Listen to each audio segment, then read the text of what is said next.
media.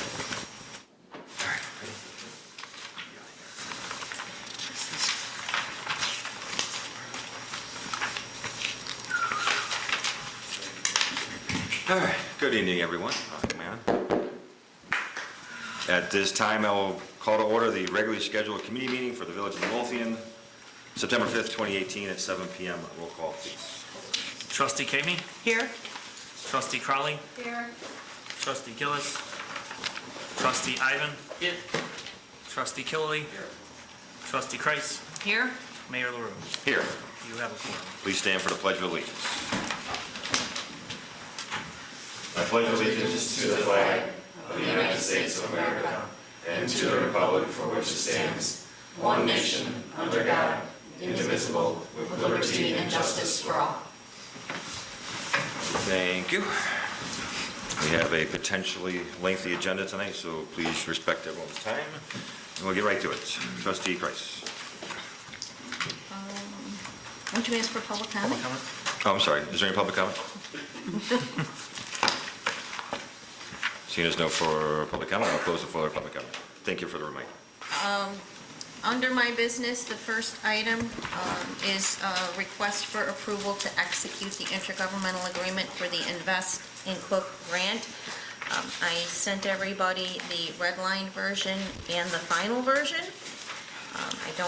I believe that everything they included was what Trustee Cagney had asked for, outlining that the local shares are equally shared by the Village of Midlothian, the Village of Crestwood, and the City of Oak Forest. So I don't know if anybody has any other, yes? Just one item on page 10, I thought that we had agreed that the notices would go to the clerk. It still says Karen Kreis. I guess they could go to the clerk, but if there's something that needs to be dealt with, I think they wanted to have my name. We could have it both, just so that I deal with it. I don't know that. If they'll agree to add both, that would be fine, but I'm just thinking as a matter of course, I mean, they're talking about every single notice, so if there's a legal notice that gets sent, I'm just thinking Well, that... I mean, if we got a legal notice and it was something the attorney needed or the clerk, I would forward it to them. It's going to come in mail too, I think, right? It says or. Mail or certified or registered or electronic. I'm fine with the rest of it, I just as a matter of course, I just think these types of documents should always just have the clerk listed. Not even the mayor, the clerk for something like this. Well, I could ask them to add that, if we could pass that with that recommendation. That would I be don't fine. think they would have a problem adding that. So with that being... But if they can't, if they won't add two, then I just think it should be the clerk. I don't know if it matters. I mean, am I being too nitpicky? I should take clerk. Should take the clerk. Other than that, I'm fine with it. It was all fine. The language they added was good. You can offer amendment to the, I don't know, do you have to ask the village clerk on that? Yeah. I would have to ask them, so what Yeah, I'm that's going... fine. What I'm going to... Yeah, I would ask for a motion to approve, to give the village, I don't think the village president has to execute the document, with adding, for the grantee, adding the village clerk. I'll second. Is there any other discussion? I got a question. Oh. Anybody else? You're okay with the evenly matched shares for the three villages? Because it looks, this map I see here is, the bulk of the work, vast majority of the work's getting done in Crestwood and Oak Forest, or at least a study of the work. Well, that was all identified in the IGA. That's what the board approved in the IGA when we approved the IGAs. That I'm was the sorry, Gary. recommendation of the... What was your question? The matches are the same for the three villages, but the vast majority of the work is being done in, or at least a study of the work is being done in Crestwood and Oak Forest. I just wondered if Trustee Kreis was okay with.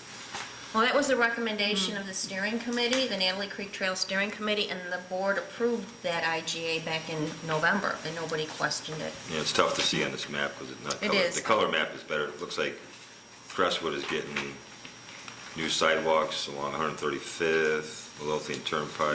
Well, this would Pulaski. not get, this is only for Phase 1 engineering, and it Right. doesn't, they're not getting any sidewalks out of this. This would all be, this is just for the Phase 1 engineering, and again, the geometry of the trail could potentially change based on the Phase 1 engineering. This is all preliminary. Yeah, I thought I was gonna start at 159th and Central, but Oak Forest is showing a leg all the way out to Oak Park. Yeah, Right, that we way added got that. added at the end. We added that at the Yeah. end to make a stronger application, the connectivity to the Cook County Forest Preserve. Is there any other discussion? Roll call. Trustee Kreis. Aye. Trustee Cagney. Aye. Trustee Crowley. Aye. Trustee Ivan. Aye. Trustee Killily. Aye. Motion carries. Okay, thank you. I'm doing a lot of work with Helen behind the scenes on Keep Midlothian Beautiful in preparation for our next meeting, which will be on September 20th. And Helen and I will be presenting at the Chamber meeting next week, Keep Midlothian Beautiful. And I actually talked to Anna Wolf today at CNT, who informed me that Bob Dean is now the new Chief Executive Officer at CNT. And I reached out and sent him a congratulatory message, and that's all I have this evening. Thank you, ma'am. Trustee Ivan. Thank you.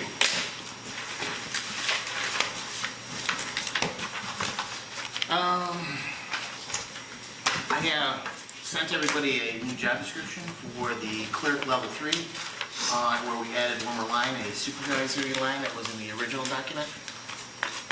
The copy that's in the packet had the wrong title on there. It shouldn't say front office supervisor, it should say clerk 3 on it. Okay, so I'm confused because, so this is the correct job description, the senior clerk level 3? Yes. Then we added the one line for the job description. Okay, so this, since this wasn't redlined, what was the line that The was? supervising line, under competencies.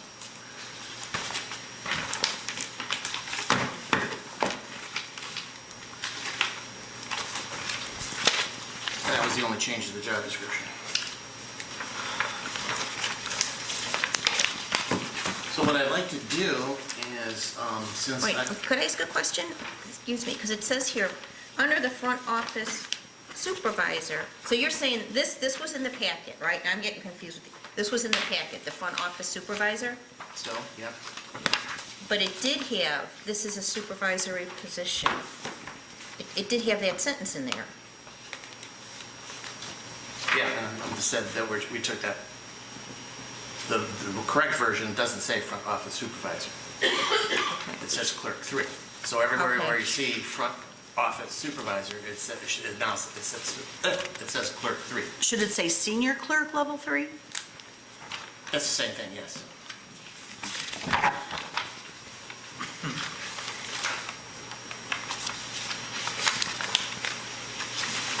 I guess the question, this would be the time to ask a question.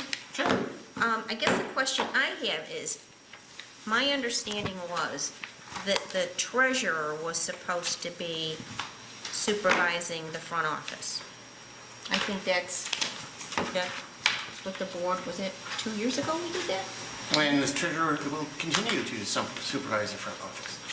This is to supervise specific tasks or help or assist to take responsibility for those tasks that need to be done instead of 3 people report, or 5 people reporting directly to the treasurer. The supervision at this level will be to supervise the task so that it gets completed. So that way they're not always going directly to the treasurer with mundane details on, well, is it this color paper or that kind of color paper? That way at this level, they can make the supervisory make the decision to say, hey, this is the color we want to go, and then check back.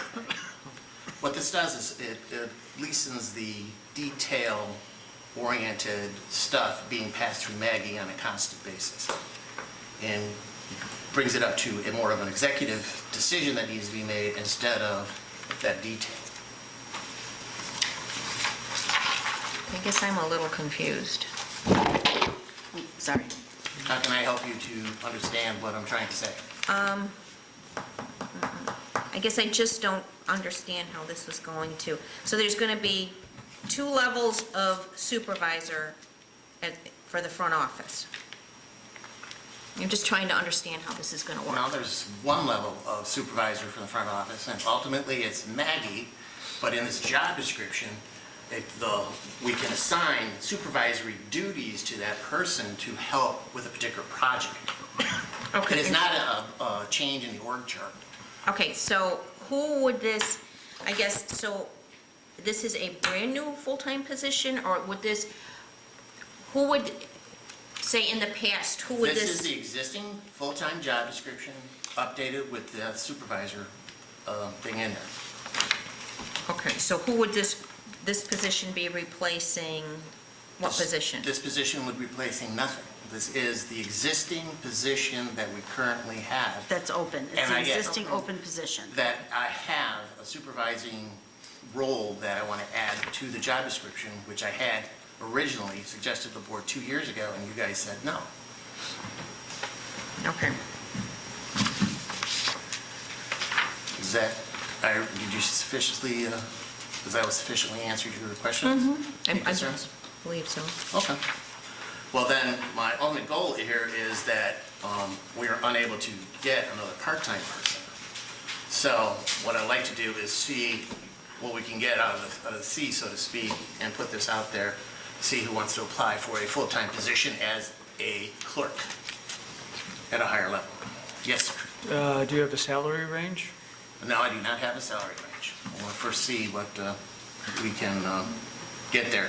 I'm assuming it won't be any higher, though, than any of our current senior members, or senior clerks, I should say. And will this be open to current employees throughout the village first, before everybody Well, that's simultaneously? typically what we do, Okay. so the answer would be yes. Anybody be able to apply, Dan, just in case you're interested. Excuse me?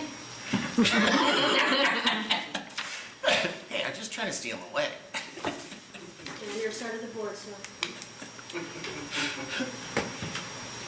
So that's what I'd like to do, if that's okay with the board, is to add a supervising type ability to this particular job thing that we do not have currently in the job description. So that way they can look at and supervise particular projects or cash situations, or how we communicate with the county, or how we balance our books and stuff like that to ensure the process and the procedures that we have in place are being followed. I guess the only question, the other question, sorry. That wasn't the only question. Well, you know me and Kathy, Other questions. right. Does it say anything in here about locusts? Because I don't see that in here unless I missed it. Oh, it does, I see it, okay. Do you want to spell check it for me as well? No, I don't. Maria does it. Maria, yeah, well, thank you very much. It says here, I guess, okay, here would be my comment. It says, technology tools and equipment used, computers, phones. It says locust for utility building, but it doesn't say essential functions, not in here. It doesn't say anything about being proficient in locust. Well, it's the existing job description, I'm just adding another responsibility, that's all I wanted to change. Do you believe then that I should change that for the existing clerk? That they should have a, what did you say, exclusive responsibility for locust? Proficient. No, I said proficiency. Oh, proficiency. Proficiency in locust, I think it should be on, I just think going over this again, it probably would be advisable to including under essential functions that they would have. I mean, locust is, Proficiency in locust. I think, well, Versus, what's it say now? it doesn't Just have says that. It just says locus for utility billing and general ledger. Yeah. Technology, tools, and equipment used. Okay, so that kind of covers the whole kit and caboodle for locust, then, doesn't it? Adding Say another proficient. adjective to it, would that really enhance the job description to that great of a detail? I don't write job descriptions. You don't like job I descriptions? don't write them. Oh, you don't, I thought you said you don't like them. And we just want them to know locus, that's it. So what would you like to happen with this? Well, actually, it's an update to the job description, so I guess we'll have to eventually, do we still approve job descriptions for a one-line change? If the answer is yes, then I want it on next week's agenda to approve. Either way, I would like to start looking for this particular person to fill this. So this is the so just to clarify, this job description we have is the existing job description Yes, and with the existing title. The title on this printed document is incorrect. It should read Senior Clerk dash Level 3. right, and Rather any than front references office in the supervisor. document should say that too. Yes, and then the only change was on the back page at the top, under competencies, you added the bullet point that says supervise a staff of 3. Yeah. That's the only change, okay. Okay. Do we have a clerk level 3 right now? I believe we do, yes. So this would affect that present person also? No, Well, Oh, yeah, the si- oh, I but- suppose. well, I It would mean, be but at the direction of her- their manager, whether or not all the job duties apply. Her title, is there a senior and a regular clerk 3, or is there? There's 3 clerks. We have clerk 1, which is a Right, usually our entry point position, that could be either full-time or part-time person. Clerk 2 is currently where our part-time persons usually wind up when they take on the additional responsibilities. And clerk 3, which is the senior of the senior, and they gotta know everything. okay. But, so the present person would also have supervisory duties? The present person should be, yeah, of course, yeah. If I'm changing the job description, that would be part of the change. So, but again, that's all delegated by the department head. Well, I mean, if you look under the essential functions, it already exists. Organize workflow and design and assign duties as needed, that's a supervisory function. Monitor team's performance and productivity, that's a supervisory function. It's already in there. Yeah, just supervise those particular tasks, yeah. But now they wanted a generic, more generic term to take on all the new stuff, so it won't have to be updated for Keep Midlothian Beautiful, or the newsletter, or any of the other new projects that are coming down into the department. So, need somebody to be like the project manager, supervisor of day-to-day new responsibilities that they'll be impacted by. Versus, special projects, which are one-off kind of things. And you believe you can get a person like this? I want to try to get somebody, Yeah, yes. with municipal experience of 3 to 5 years and so on and so forth within the present pay structure? Well, I don't know. I don't know what we can get, so that's what I want to try to find out. Either way, it goes to the board on what we want to try to pay the new person, and you guys get to approve it, so. This is the first step, is, put a description out there that kind of like says, hey, this is what I'm looking for, this is what we need, and then try to negotiate or figure out what we can offer them, and run it past you guys to approve it. So, I'll know more later down the road on, dollar amounts. But this is the first step in the process now. And I'm sorry that this was the wrong version. I thought you guys all had a new version on your desk. It's included in this it's included in this paper Oh, clipped packet. yes, Oh, is it? That was given to us. Yes. Yes.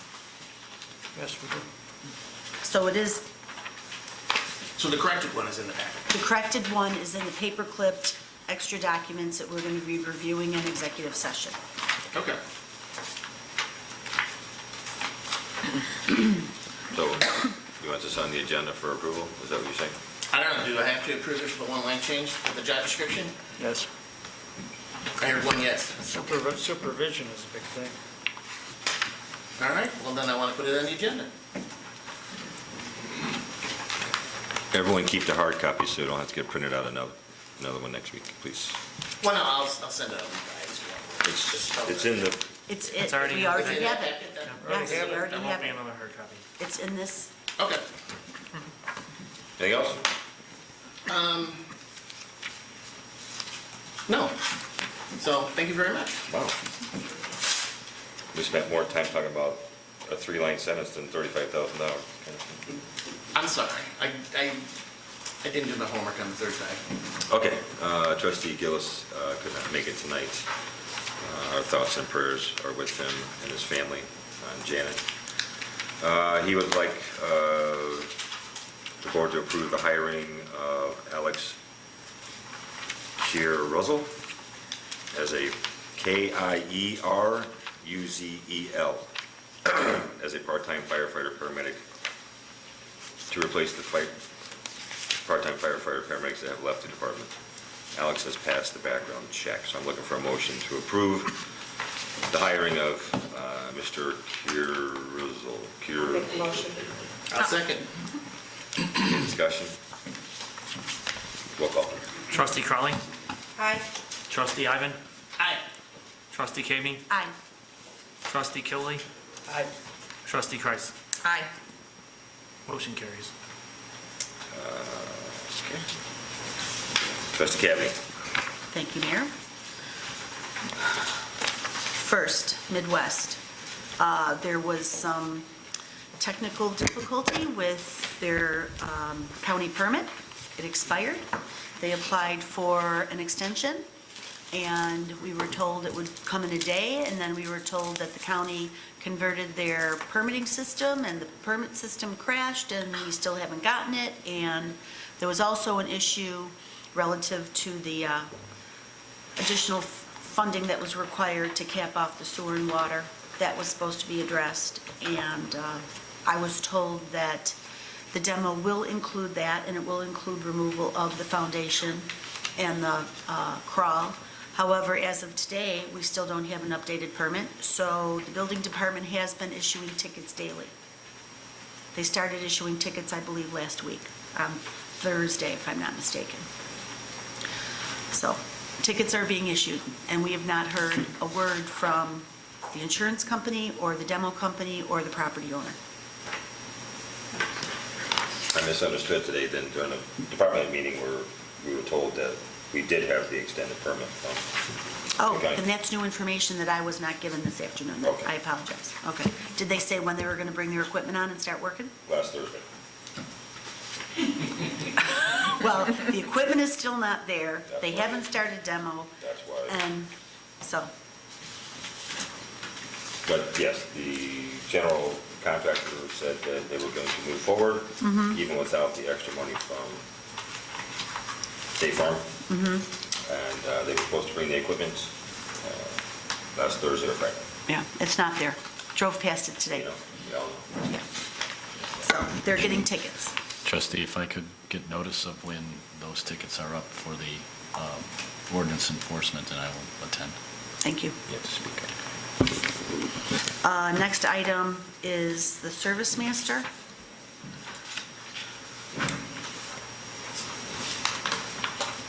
I recounted,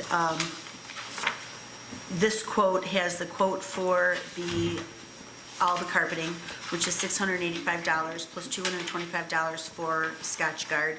We told them that we wanted them to clean the chairs. The total for the chairs is $415.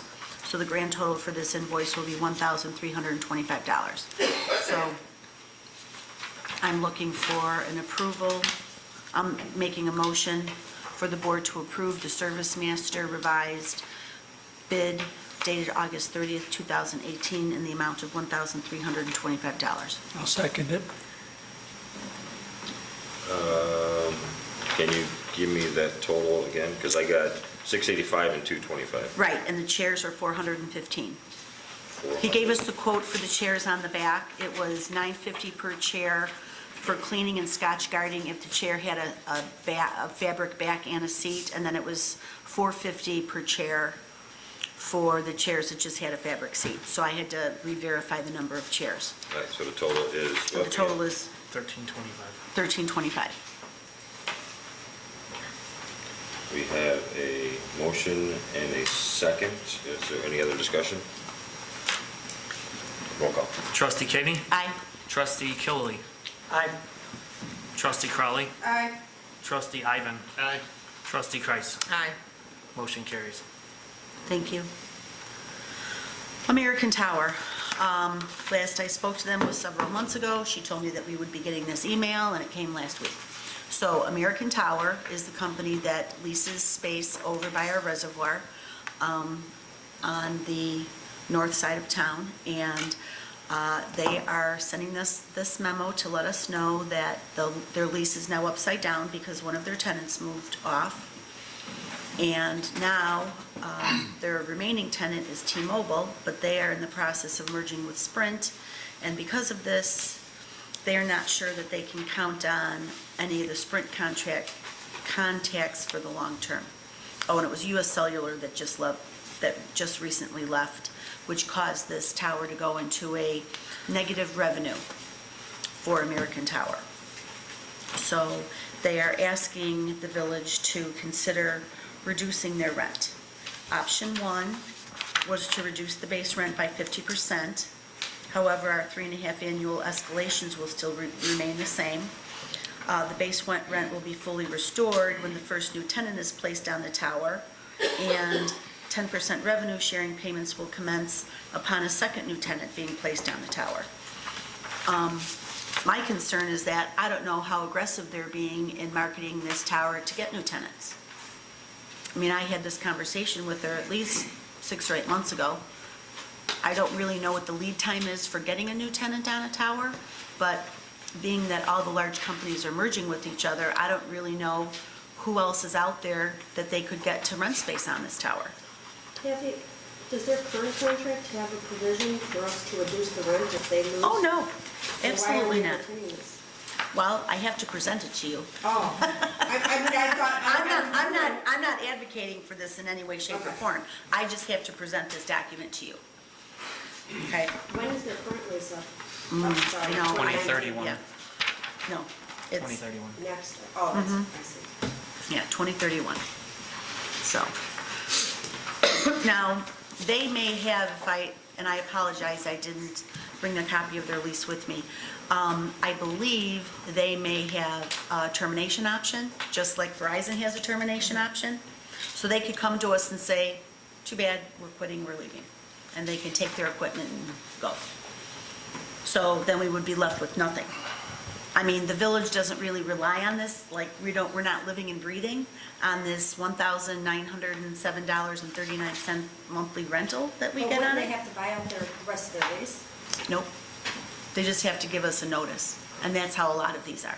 I mean, they like to have these termination clauses in there for when we have market conditions like this and they have nobody and then they can leave.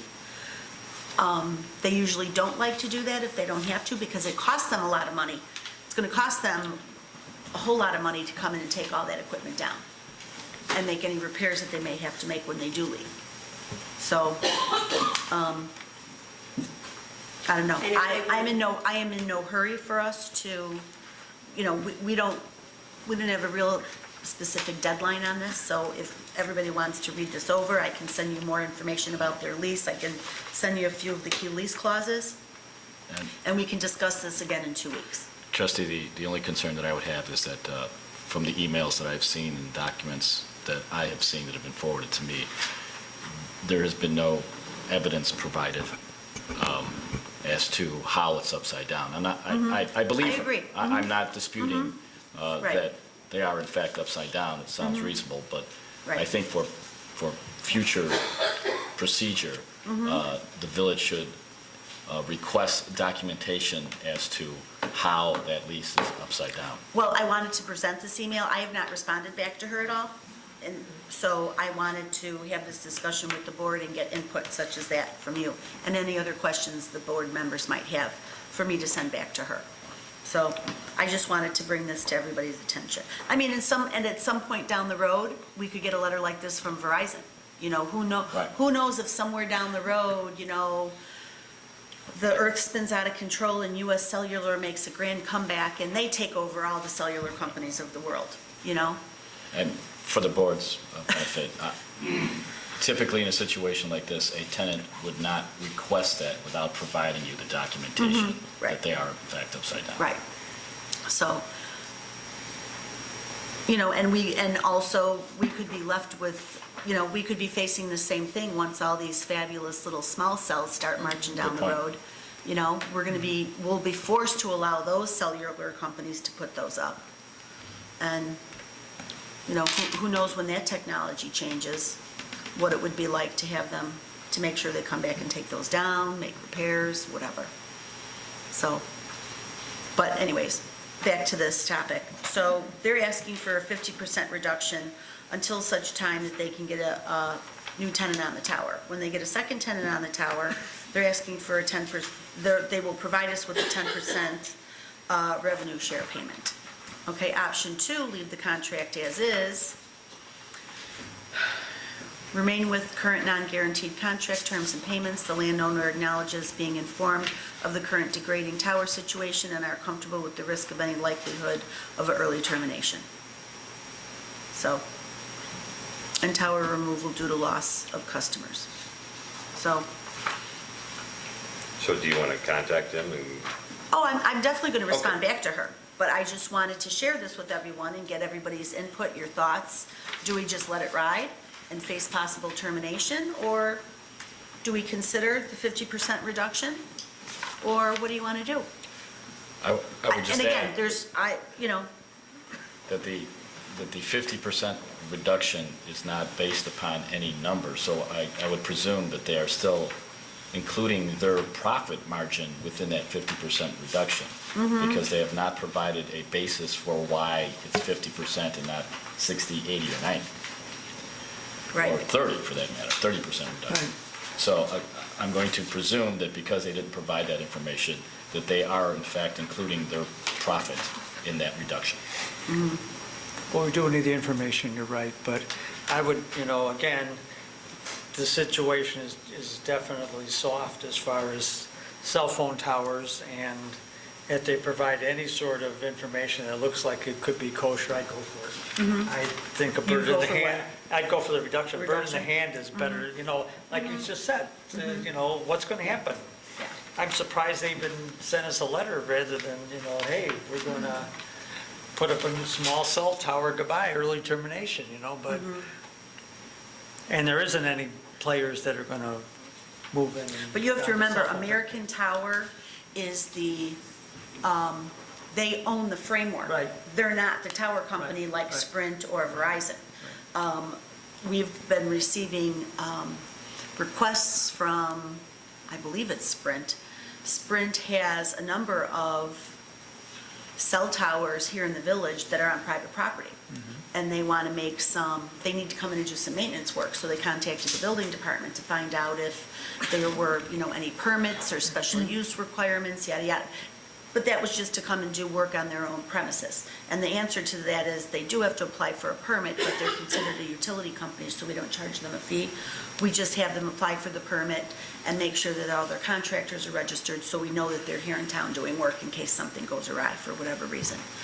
But, so, we have Sprint who's coming into town to make upgrades to their towers. So, these communication companies are alive and well and bustling out there. I don't know exactly what American Tower's problem is and why they can't get another tenant to go onto their tower. So besides, asking that valid question that Nick brought up, what is your 50% based on? What is your current revenue stream? I would like to see what their marketing plan is and find out who they're marketing to. They've had US Cellular left, and they have Sprint. Carl, is So- that next generation you were talking about, why they need the small, Yeah, the fifth, what do you call it? I think it's the fifth generation of the cell phone For, technology. yeah, well, right now, I think everybody's up to 4G, and they want to 4G, move up yeah. to 5G. 5G. So is this These- 5G These thing small gonna cells, Yeah, make these regular towers obsolete? probably. Once they start rolling it out. possibility. So what will be happening is Sprint might be, changing out some of the antennas that they have on these towers, and they might be installing these small 5G cells on the towers that they have. So it sounds to me like maybe American Tower is trying to retool, and, maybe they'll be going after those same customers as well. I have no idea. But they haven't provided us with, other than this memo email, they haven't provided us with any hard evidence to back up their request, so. Well, either way, there'll be a transition period from 4G to 5G that might take years, because if I got my flip phone, why, why buy a new one? Until it dies. So- The act that we detest so much is due to expire in 2020, I believe, so there is a light at the end of the tunnel in terms of This 5G Act, you mean? the small. The small facilities, cell? Yeah, it does expire, so. Oh, okay. It's not a permanent Thank God for that. confiscation of public property, municipal property, it When does does it expire. expire? 2020. 2020, I believe. That's only 2 years, so. So it's my understanding that it was needed for the switchover, and that after that, they're going to return our authority over our property again. Yeah, but by that time, they're going to have these ugly, horrible antennas all up and down our streets, all over the state of Illinois. So in the communication world, you think they're ready to make the switch to 5G? Oh, yeah, Yeah. that's a Yeah. big push. But you're saying- AT&T wants to move forward big time with that He's stuff. saying it's not going to be 2 years, it could be more immediate than that. Oh, yeah. Within 2 years. Yeah, within this 2-year time frame. But again, it won't be all the companies. So my recommendation would be to move as fast as possible with this contract. To do what? To To take the 50%? whatever's the best advantage to the village. Okay. All right, so All you're going right. to do what? Well, I'm gonna send her an email back, and I'm gonna ask her to give us some, hard evidence on their revenue stream and how did they come up with this 50% reduction number.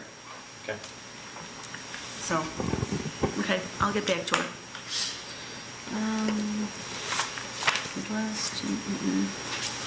That's all I have. Thank you, ma'am. Trustee Kilby. Thank you, Mayor.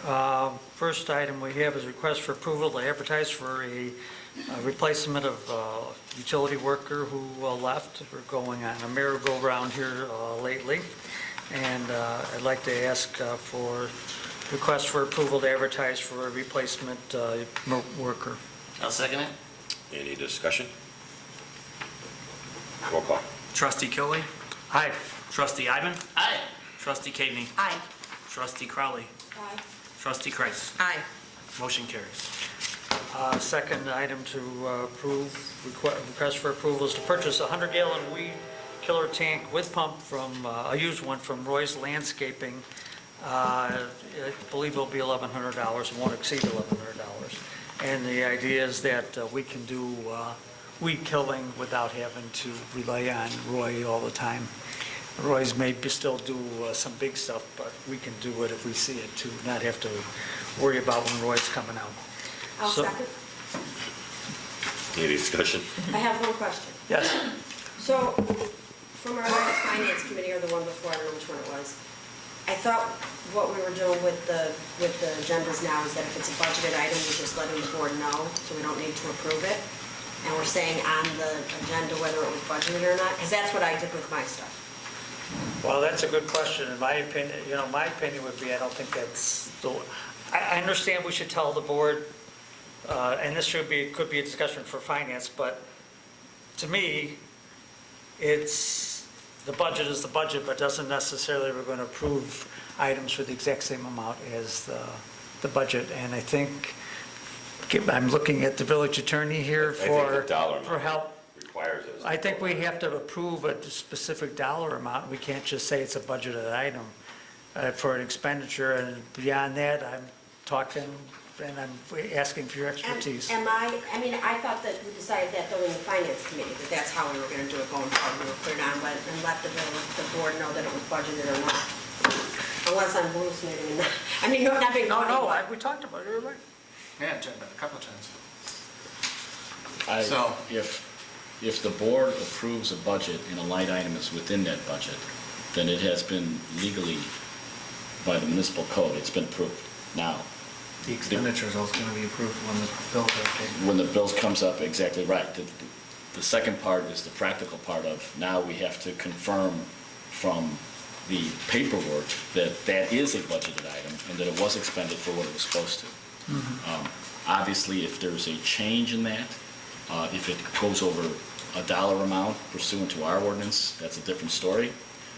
But for the items that we've been talking about, having this discussion, it's my opinion that if the board has approved it in the budget, it has been legally approved. And I think what the protocol was evolving to was, what the trustees do is give a heads up that this is a budgeted item, so a trustee doesn't have to ask. This is a budgeted item, but it doesn't need to be voted on again. It's just notification to the board that pursuant to the budget, this expenditure is being made. So we would have to verify that the $1,100 was a separate line item that was specifically budgeted for that exact amount? Or, I would assume it would be in equipment. Well, how do we know what's in there then? I mean, I'm just saying, how do we know? If we have a budget of $40,000, And and how do I- that's still what's in there. How do I know we budgeted for that $1,100 items if it isn't specifically delineated in the budget? Trustee, Wouldn't you you have raise a reviewed good that with point, Joe? but that would be a case in which there's a trustee questioning that allocation, saying that that's not what we approved. And any trustee could do that. It's But- not, if it's not delineated in the budget, how do we know we approved it? And then, not saying, No, not saying from a trustee that that you're No, lying. I'm I'm not just saying saying that that, okay, so how does this man on the street, me, know that, I know maybe for PW, I might ask my superintendent, which we did. But the bottom line is for every other expenditure, to me, it's simpler just to approve the amount and just say it's a budgeted item, so we don't have to make a budget amendment to that. It's not Right. going over the budget, but it's just simpler, just say, okay, let's approve the $1,100 amount and just say you're taking that out of the budget and you guys figure it out, rather than each time we have to go back to the budget, look for a weed killer with pump, and then just, it's simpler just to approve the $1,100. And trustee, what you're saying is true, that you can do that. You can do that. You can do it either way. Okay. So I guess my thought on it was, I used the tires as the example when Right. we were in finance. Right. So the police department budgeted, whatever the budgeted amount for vehicle maintenance. Right, Obviously, he didn't set aside, or we didn't set aside, or whoever didn't set aside $3,266 for tires. right. But it's part of vehicle maintenance, so whatever comes under that would be in a budgeted item. So that's how I did it on my agenda. Yeah, because I don't know if you'd want to know that they were Firestone white walls, 36 by 14 inch, whatever, at 980 PSI kind of tire. I don't know if you want to know that kind of detail, right? You just want to know that it was maintenance that was budgeted. As this is a perfect example, the board could have two approaches to this. In one, trustee Crowley says this is within maintenance for the police department, tires clearly is. I'm giving you a heads up that this is what we're spending it on, it's within the budget.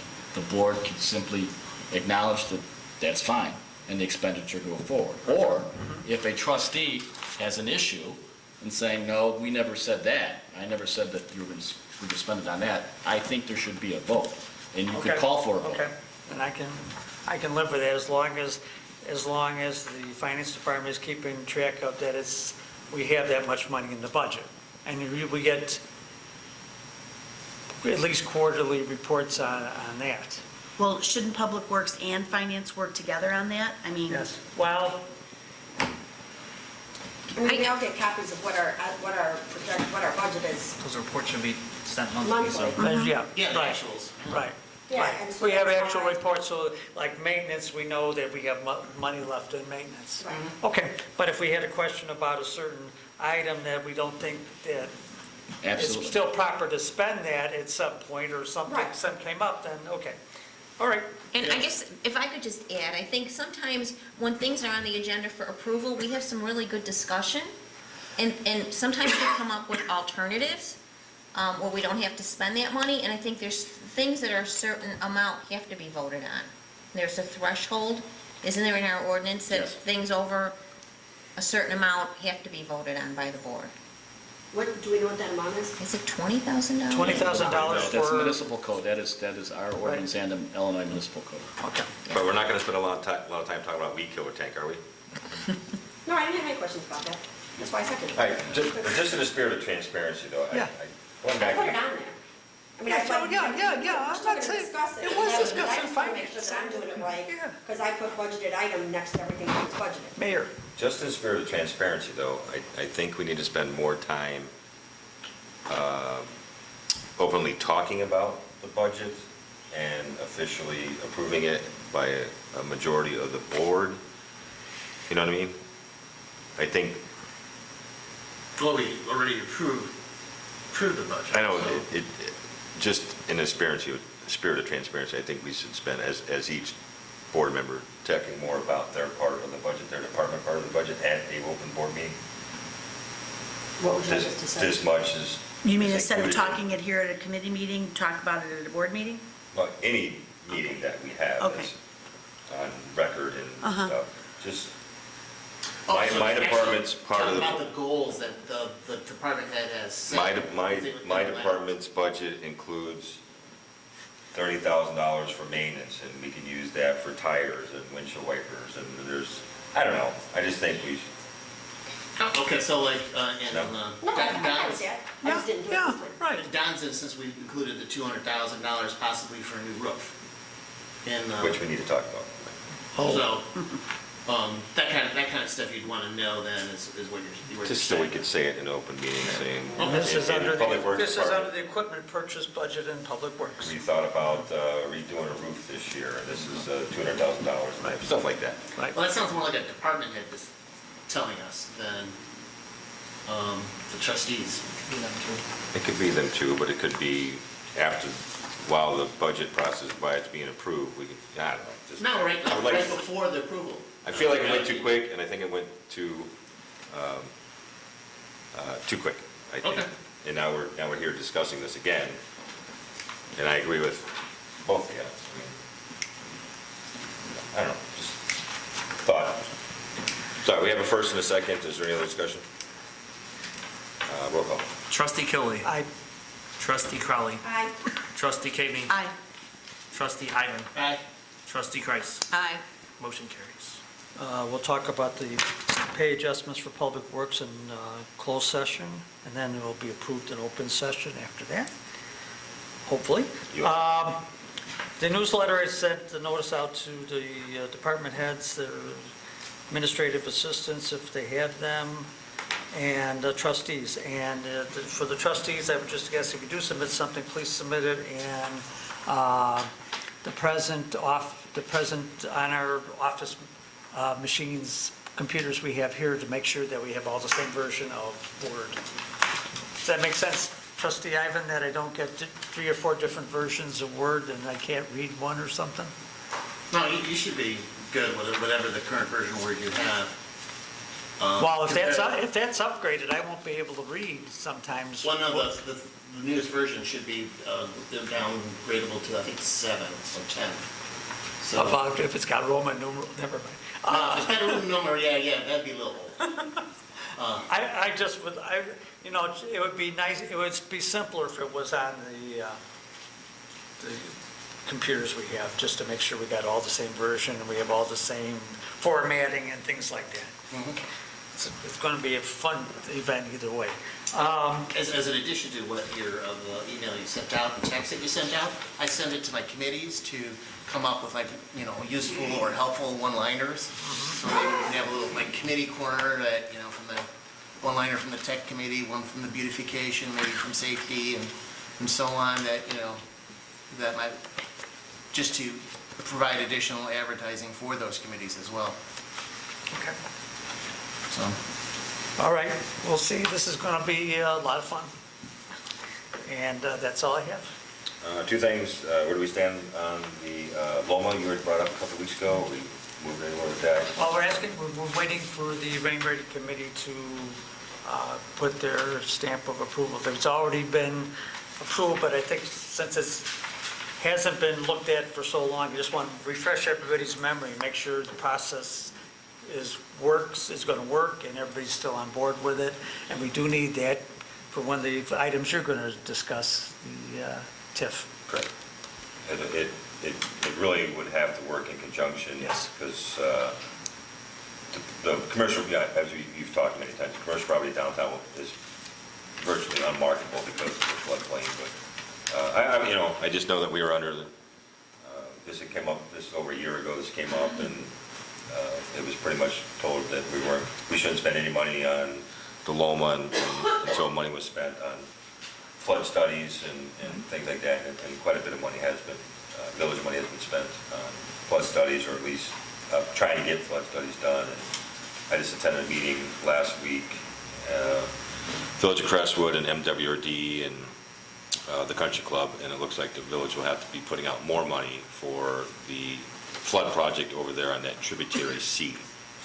So I just wanted to. Is that that's the one that goes right through the country club, right? Correct. Country club, Right. yeah. And then it also includes part of that ditch, I believe, that runs behind part of Maple Lane. Correct.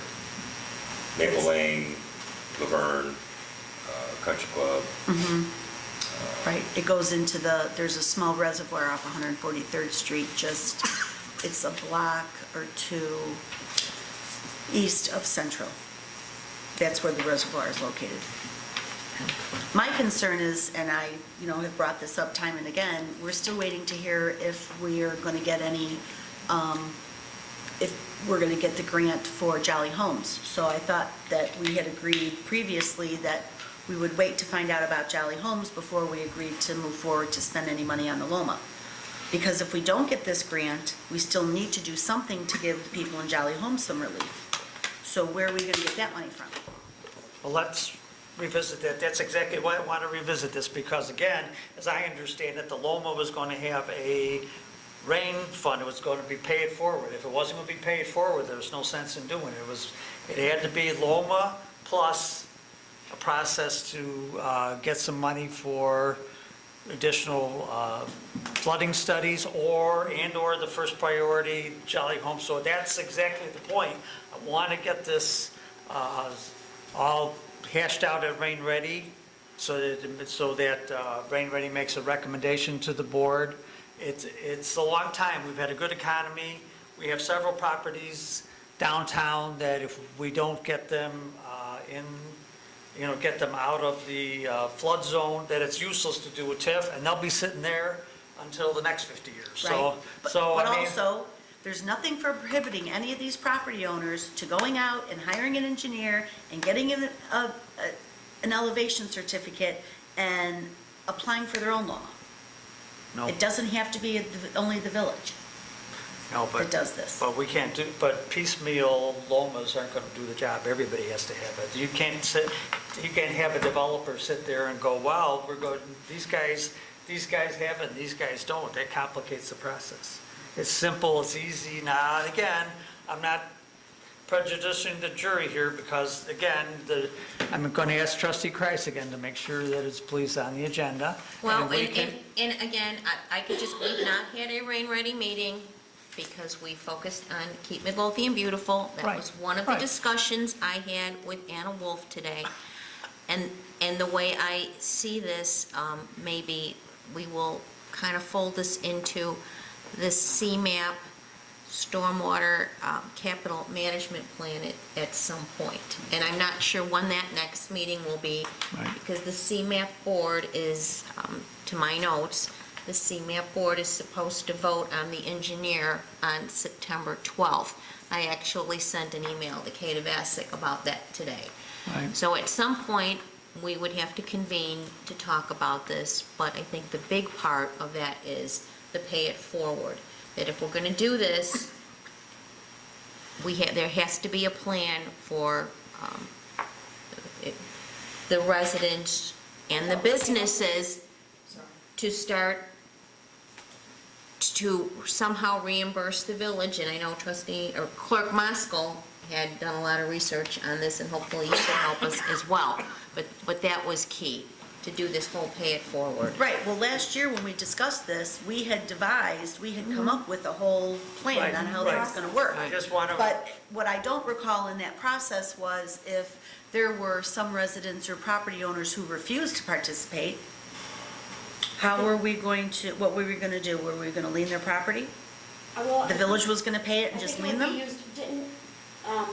Nick, when we discussed that, wasn't it discussed that they would then receive a citation for failing to, we would treat in the ordinance that you were drafting or whatever we were drafting, it would be treated just like the water bill. If you don't pay it, you could get fines and. There was an enforcement That's provision. what I remember. Yeah. So you're not going to have a Rain Ready meeting in September?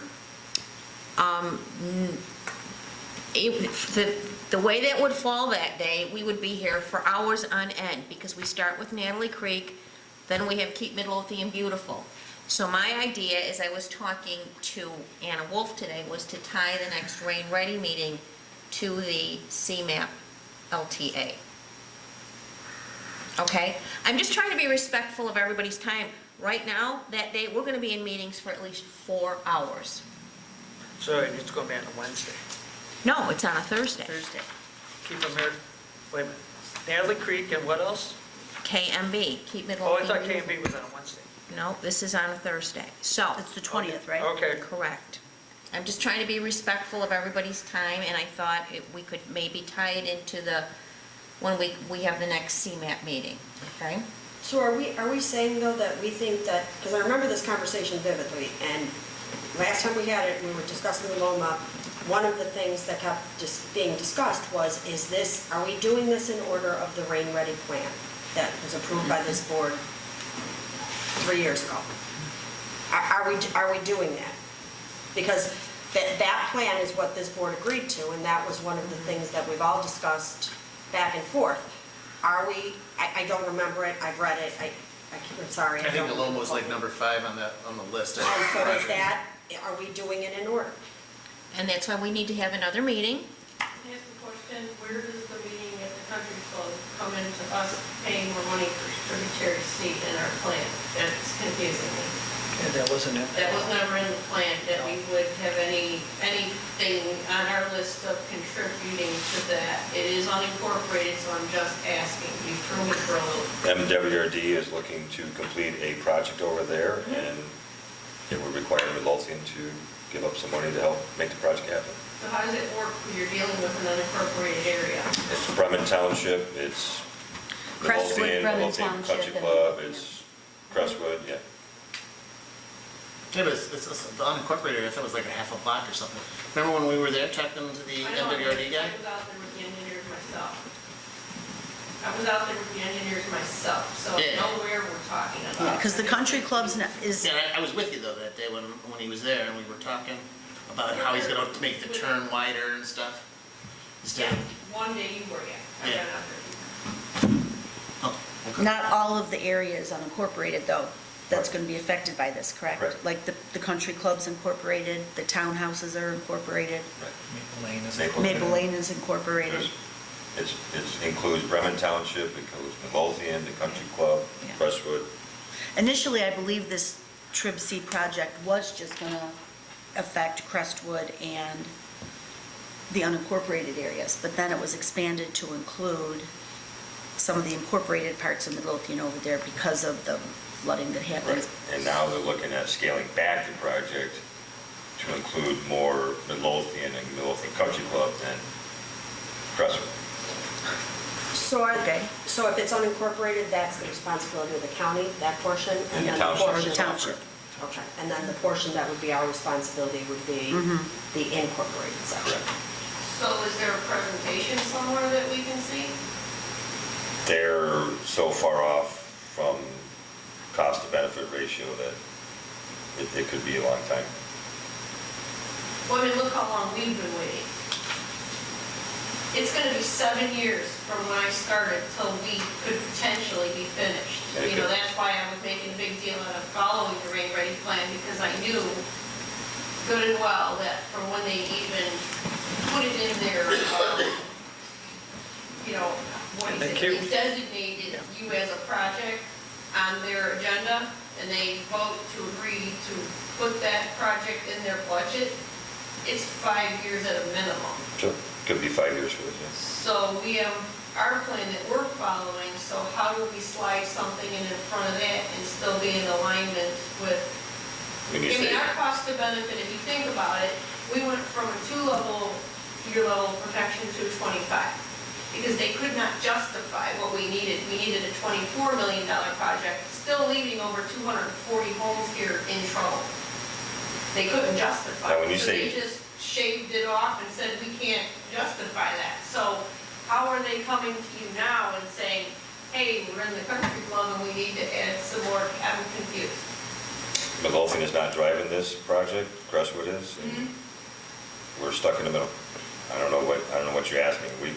Midlothian isn't driving this. MWRD has come to us and said, here's what's happening or potentially going to happen in your town. But it's going to cost the village money if we want it to happen. But if Crestwood was driving this initially, why all of a sudden are they backing off of Crestwood and why are they focusing on Midlothian?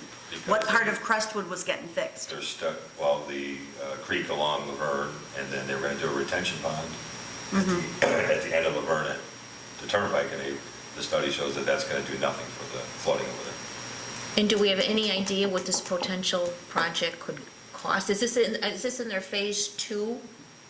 Because my understanding was that MWRD was going to totally do a phase two project Yes. for Tributary C. Right, and right now it's $6.4 million, but only a $1 million benefit, so they're way off from where they need to be to make it happen. Well, So, they shaved 16 million off of what we needed and didn't ask us to pay for it either, because it just wasn't cost to benefit. cost to benefit, right? Yeah. So I'm still not getting why they're asking us for something when, I don't They know. haven't asked us for a dime yet. They're putting it out there that it may cost the village money. They talked about matches, and just like all the other grants and stuff that they're, so, But it sounds like some of their preliminary engineering is way off, so they have to go Way off. back to the drawing board. So by the time they figure it out, we'll be into the next budget cycle. right. They thought the big solution was to use the huge driving range as a retention pond. And they found out it's not gonna do anything for the problem. Why? Because it's not in the right Wrong area? elevation, wrong whatever, yeah. I'm not an engineer, so. They don't know. Well, the country club was very willing to work with them on a lot of things. So, there's a couple of retention ponds over there, as you know, you've been out there. They're not working at all.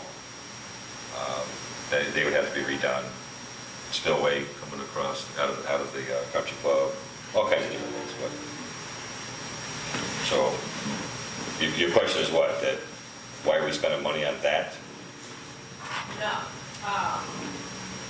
Just that was not part of our plan. We've already voted on our plan, so how are we inserting into that into the plan and at what time and how do we get to see a presentation on this is Right. really my question. Because the presentation will come when they get the final design. I don't know.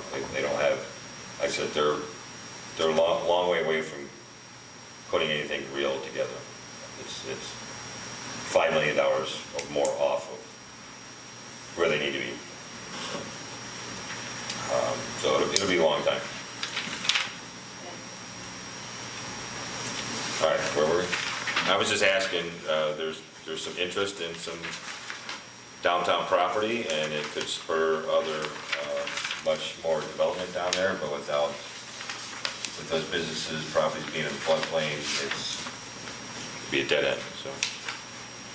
Just want that on the agenda, I would like that to be talked about, somehow moved. Roof, you said 200,000 in the budget, we talked about the department head meeting, what's the status on the roof, we're gonna do anything, we're gonna have someone else? As far as I know, that basically the roof was still under warranty. Okay.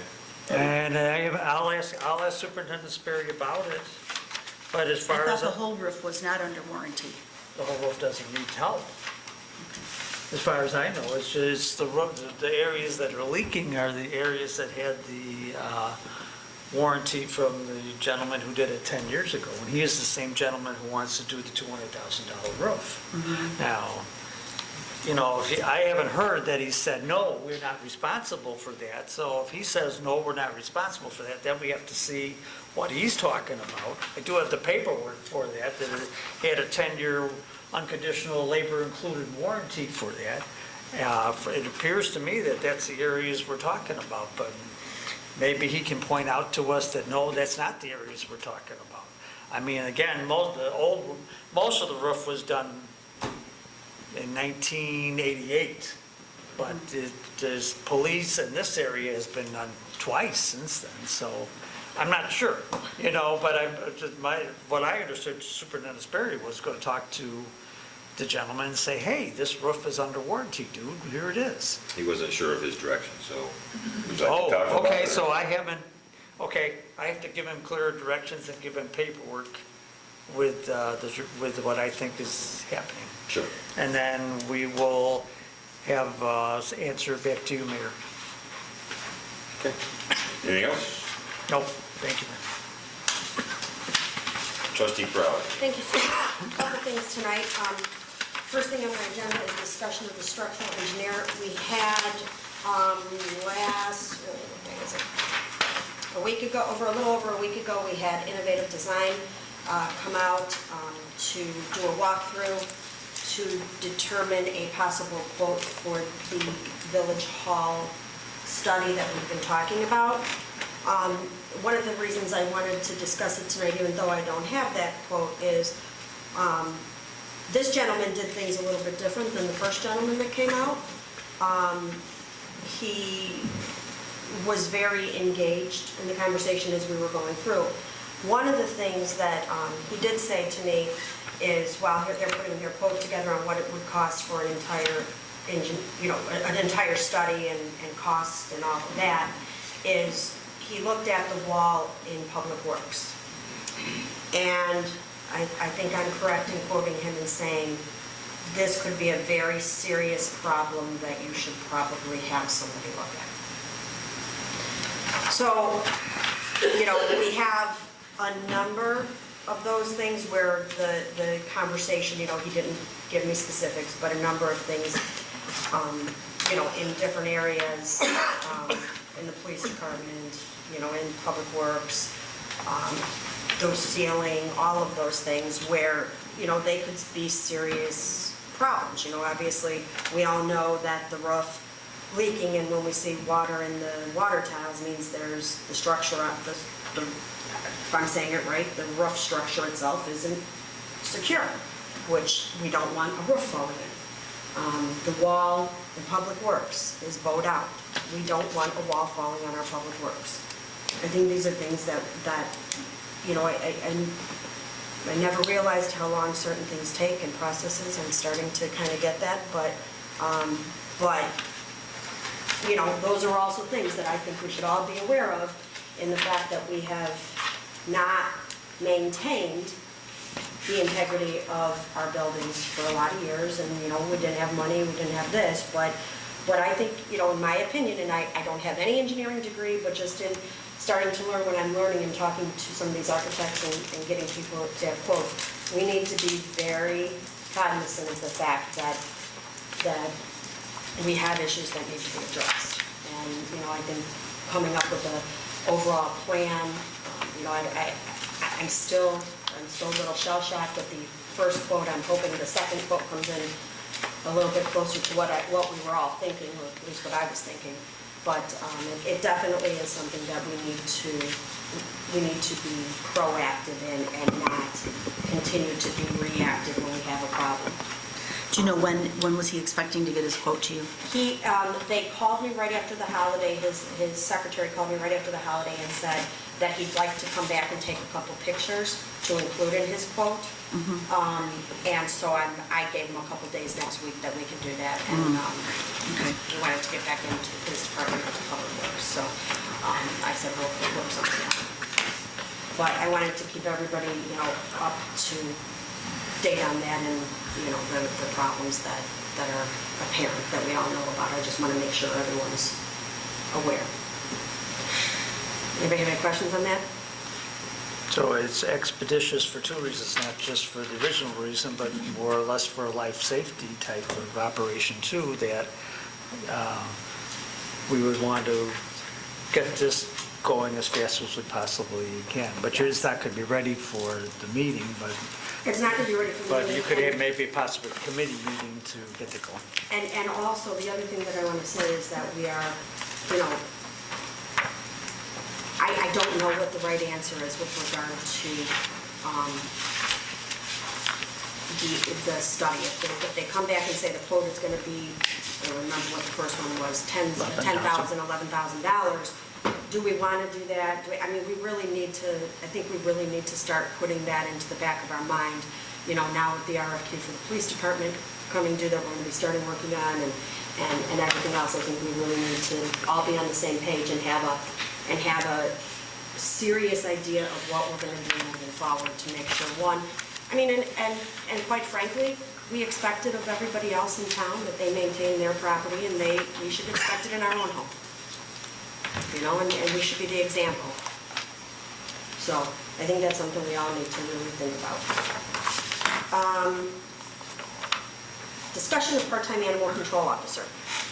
So for the last couple of meetings, I've been discussing with the board, the meetings that I've been having and all of the different information that we've been finding out about how the village handles animal care and control issues and our ordinance and our policies.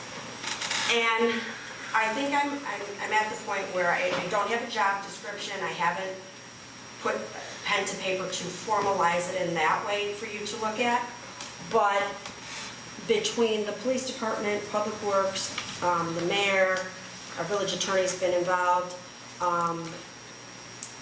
I think we all are in agreement that the village needs to seriously consider having an animal care and control part-time officer.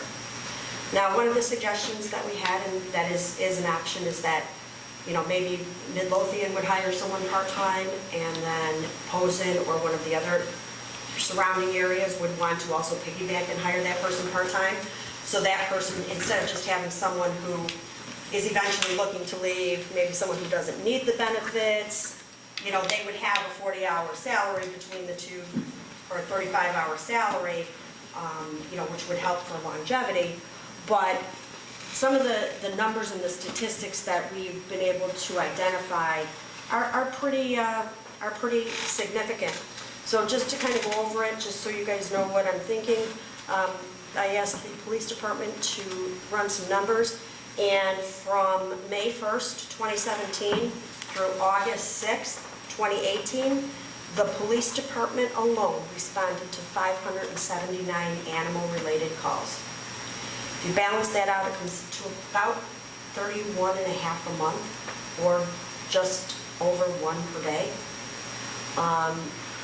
And those calls range in a variety of things, from nuisance calls to domestic dogs or domestic animals to stray animals to wildlife to feral cat counties to, am I forgetting anything? I'm sure I'm forgetting a million things. Abuse, neglect, hoarding, you name it, they run the gamut. And so the one thing that I've kind of learned through this whole process is that, yes, we have ordinances. Yes, when it's brought to people's attention, whether it be public works or police department, they write citations and things like that. We really do not have a animal care and control contained policy where we have someone monitoring it, making sure there's follow-up. Some of the things that we've discussed in our committee that this person would do, I mean, just the numbers alone to me are a little shocking. I think they work to just about everybody. That number doesn't include public works. That's just our police department. I also had Maggie do some research, and she got me information for fiscal year 17. We had just over $3,900 in pet license fees collected, so just under $4,000 in fees. For fiscal year 17, we had bills equating to about $4,200. That would be all sorts of bills that were related to animal care and control, which usually only equate to animals, and that would be animals, both domestic and wildlife, being taken to shelters and things like that. So that, coupled with the fact of how much, you figure, do we want to have all of our public works personnel and our police department racking up hours, following up, writing citations, educating, doing all the things that an animal care and control person should do. I mean, to me, cost-wise, it costs a lot more money to have a police officer handle these kinds of things than it would to have a part-time animal care and control, as the same with a public works. One of the things that we also talked about is none of our village employees are trained in animal care and control, which causes a problem from a humanitarian standpoint, as well as from a liability standpoint, because we have people who have not been trained, who've gotten, who at any time could be called out to address an animal situation, whether it be wildlife, domestic. What if they get bit because of improper handling? What if they are doing all of these things? So in our committee, I think we've come to the point now where we've realized that we really need someone who has the skill set. We've done some research on different trainings and things like that. And there's a lot of municipalities out there that have full-time animal care and control. We don't think we're at the point where we would need to hire a full-time person, but it's my opinion, and I think the committee as a consensus, everybody replied that they thought it was a very good idea, and that person would be responsible for all animal-related care and control issues within the village. Enforcement, education, and a whole list of things. And there's a chance that we may get some help from a neighboring town that would share in the cost? Well, what we're looking at now is that we would, if we hired a part-time person, they would also hire that person part-time. So that person would have technically a full-time job, just part of their time, they'd work 15 hours a week here, 15 to 20 hours a week here, 15 to 20 hours a week in a neighboring municipality. But they would share in the cost of the training and everything? Yes, yes, that kind of thing. Now, I'll be honest with you, since I've talked to the woman who handles the Cook County training, the one they're putting on now, I asked her, I said, how do you go about getting an animal, officer? And she said, you post it, she said, and you could certainly send it to me and we could put it in our newsletter and things like that. She said, and you would be surprised, there's a lot of people who already have all these trainings. There's the training, I sent it to all of you guys, or those of you who are on the committee, the training is extensive. I mean, just for the beginning animal care and control officer, it's a 40-hour class. 5 days a week, 8 hours a day. I mean, it's extensive. It's intense. It really is. And, it rolls into caring for our community. I mean, I'm not just trying to sell it, but, we're doing all of these things to make our village more beautiful. We're doing all of these things to make, to have, access to transit. If people are afraid to walk down the street because there's animals running loose, or because, people don't want to buy houses because they're in a feral cat community and they don't understand what that means, and there's nobody monitoring it to make sure it's registered properly. There's just a whole host.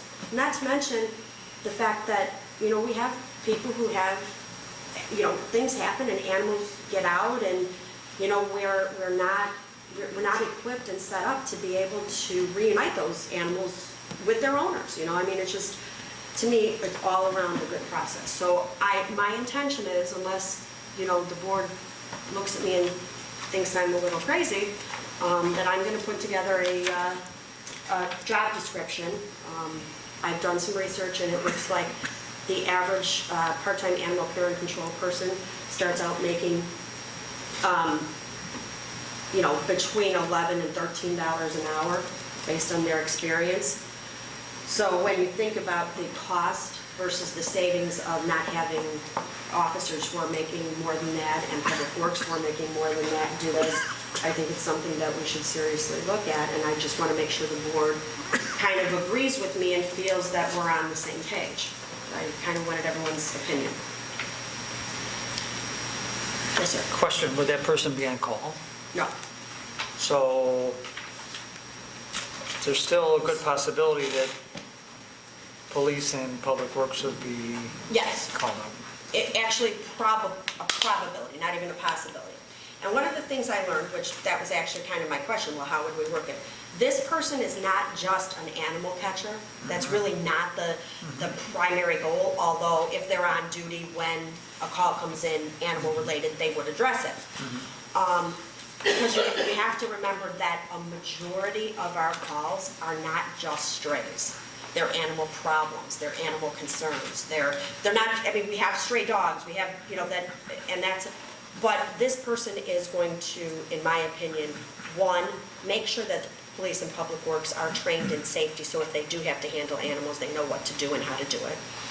Two, make sure that we educate make sure that we have programs to assist our residents who need help. Make sure that we follow up on people who are being abusive to animals, and make sure that people who are not taking care of their pets and letting them bark all night, or letting them, get out and bite people, are followed up on. Not just a ticket, not just go to your court, not just pay it, not just get your rabies shots, but make sure. I mean, it's an entire process that really, requires somebody to kind of monitor it. So the answer to your question is no, they would not be on call.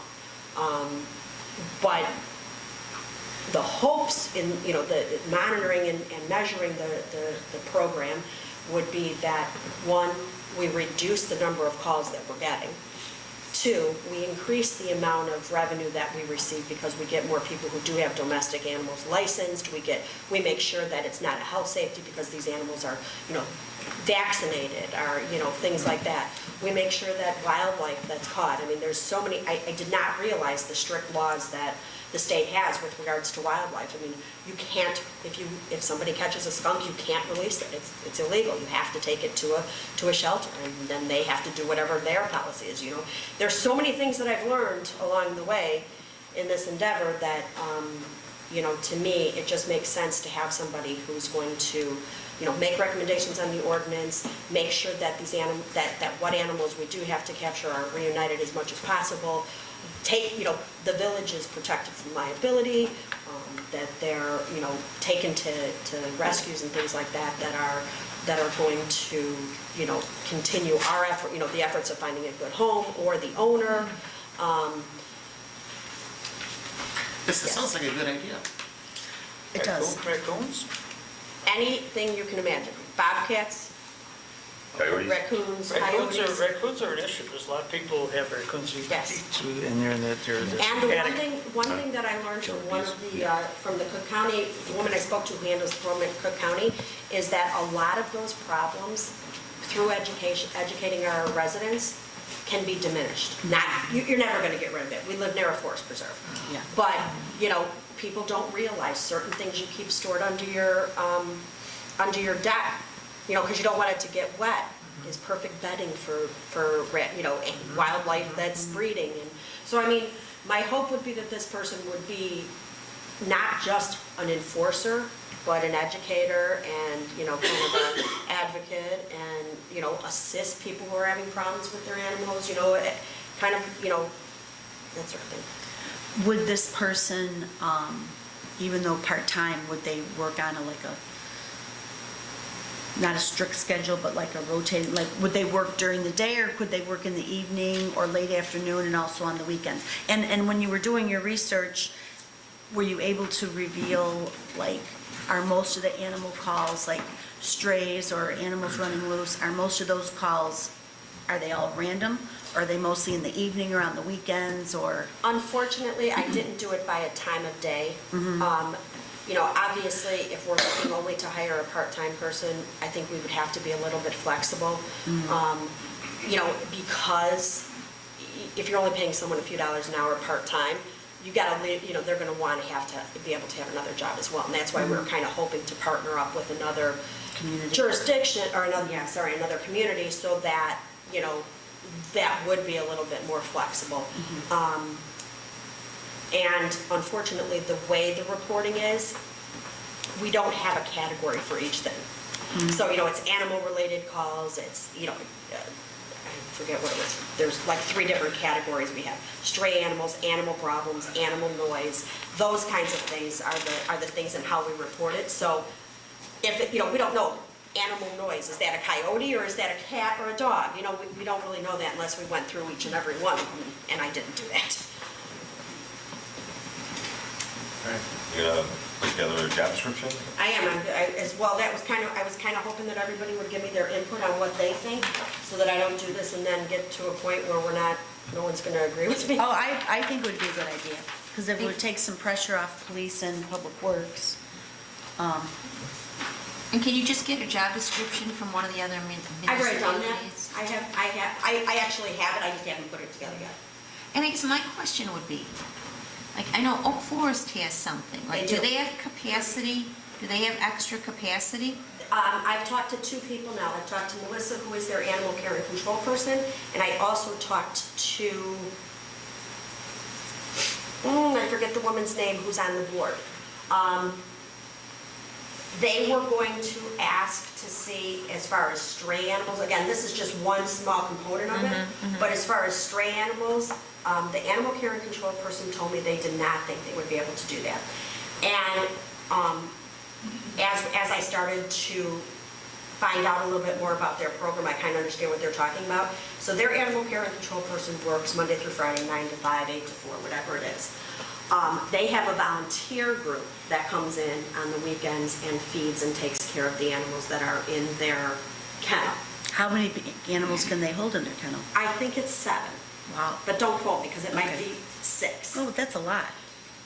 We can Well- hold one outside in the cage. They, and they have a number of policies and procedures that they follow. They have the volunteers come in and they do an assessment of the animal.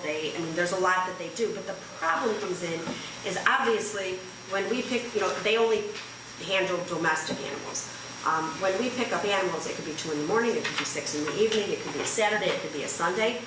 Right now, how it works is all of their police officers are equipped with a key to their public works facility, so that if they get an animal, they can take the animal there and let them in. It would be a logistical issue for us, because I wouldn't want our police department or public works having keys to somebody else's facilities. So it would be, again, one of those things, like right now, we're using PAWS. When PAWS is available, that's our go-to for domestic animals. They have some criteria. They require, they have to have a space available, and they're only there certain hours. Now, if they have space available, they will, if you call them, they will entertain, taking an animal on a Saturday or a Sunday. But we face the problem here that except for we're going to use the word makeshift, unacceptable outdoor kennel, we have nowhere to house dogs for more than an hour or 2. We just don't have, Public Works doesn't have any space, Police Department currently doesn't have any space. Now, in the new Police Department, that is something that we are certainly looking at having, is a few kennels in the, Sally Port or something, so that dogs can be housed for a couple hours. We don't have to keep them outside in 50 below. But right now, we don't have anywhere to house them. So for us, it's urgent. If it's, today it was 90 degrees out with the humidity, you can't keep a dog outside for 10 hours in an antenna area with, that's cruel. So we have to do something immediately, and that's kind of what we're facing right now. Does that answer your question? I believe you sufficiently stated your case. It's not my case. There are more questions to be asked, I'm sure, I could tell. Not my case, it's our case. It's a Anybody beautiful idea. who has a heart Let's move should be forward very with it. concerned about this. It's a beautiful idea, let's move forward with it. Yeah, I don't think you're burning up the wrong tree. Wow. Okay, then I will have the job descriptions that I found. I'm going to merge them together, and I will have something for you guys on the next agenda to look at. And that's it for animal control. Disposal of seized vehicle, in the board packet today is the ordinance I would like on next week's agenda, on the consent agenda, to dispose of the seized vehicle that has been released to the Midlothian Police Department. For the life of me, I can't remember. I think it's what is it? Nissan. Nissan. It's Nissan. So, anybody have any questions on that? Is that what this is? Yes. Nissan Sentra, 2012, That's what the 54,000 ordinance is miles. for? Yes. And there's no need in the village for that? You check, I don't think there is, but any other department that is in need of a vehicle? Any other department in need of a vehicle? It's a Nissan Sentra. How small is a Nissan Sentra? Is it pretty It's a little? cutback car. Is it Only large? Wait, 54,000 time out. miles. Time out. It only has 4,000 miles? 54. Is it larger than the little roller skate car that our Barely. building inspector is driving around town? Barely. And is it in better shape than the Before build I- car that wait. Fred's driving? Before I answer that question. It's not? I haven't seen his, but it needs body repairing. Well, I don't care about body repair, but does the, Well, we do care, because we're not gonna have Something someone, for it. we can't have someone driving around with a beat-up car from the village. if the air works, who cares? And if anybody would like to, they can just send an email if they have an interest in the car. Send an email to Chief Delaney and I, and we'll take a look at it. Okay. So I'd ask for that to be on the consent agenda for next week. Next in the board packet, I sent a email from Lieutenant Amron with a pricing chart. One of our squads needs new radar equipment. This is a budgeted item in our equipment. We do have that amount of money available, and the total is not to exceed $1,237. So my question now is, do I need this approved, or because it's a budgeted item and it's $1,000, can I just tell the police department to buy it? Huh? We need three, sorry, each one is, we need three of them, and they're each $1,200. Sounds good. If there's no objection from the She asked two trustee. questions, but sounds good. Yeah, I would say if it's a budgeted item and it's already included, you've already included it in your budget, I don't see why we need to vote on it again. Trustee Ivan? Totally in agreement. Trustee Kreis? I'm fine with it. But it's nice getting it in the board packet so we know what you're doing. No, I totally agree, and that's why I put it in Yes, this fine. way. Yeah, So it's for- obviously needed. Okay. Chief Delaney, will you please order? You already Next, did. I included in the board packet from Chief Delaney, the 2019 police in sector. I am asking the board to acknowledge that we have budgeted for 2 vehicles in this year's budget. We will be asking to order 2 now. The reason that we are asking to order 2 now is because this model will no longer be made, and new prices will be effective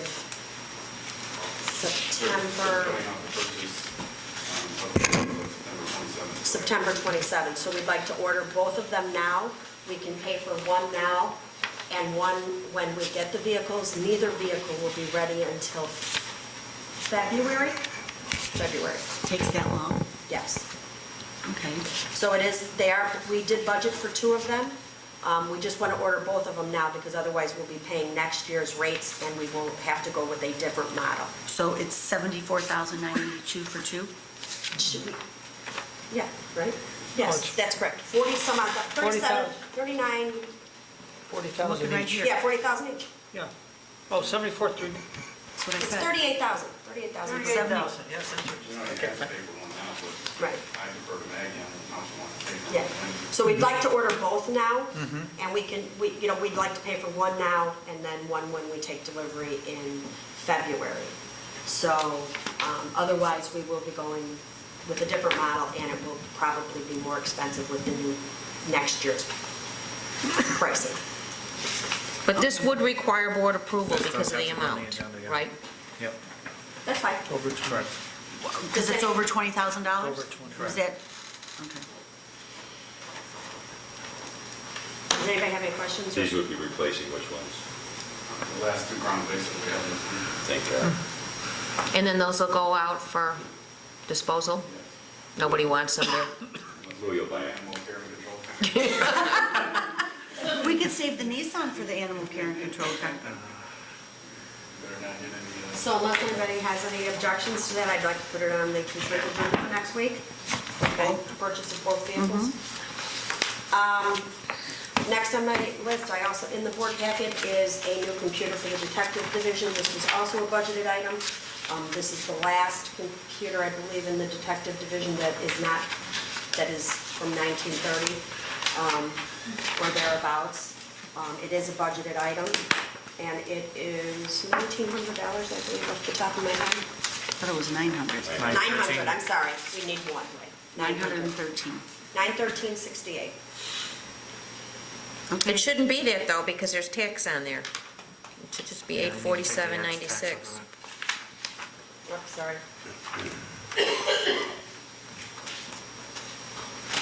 So it'll be whatever, 913.68 minus 60. It should be 847.96. 47.96.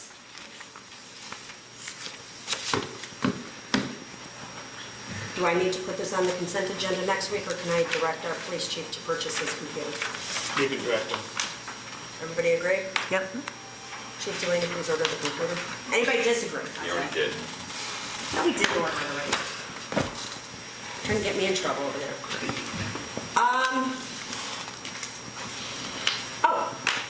I think only one last thing.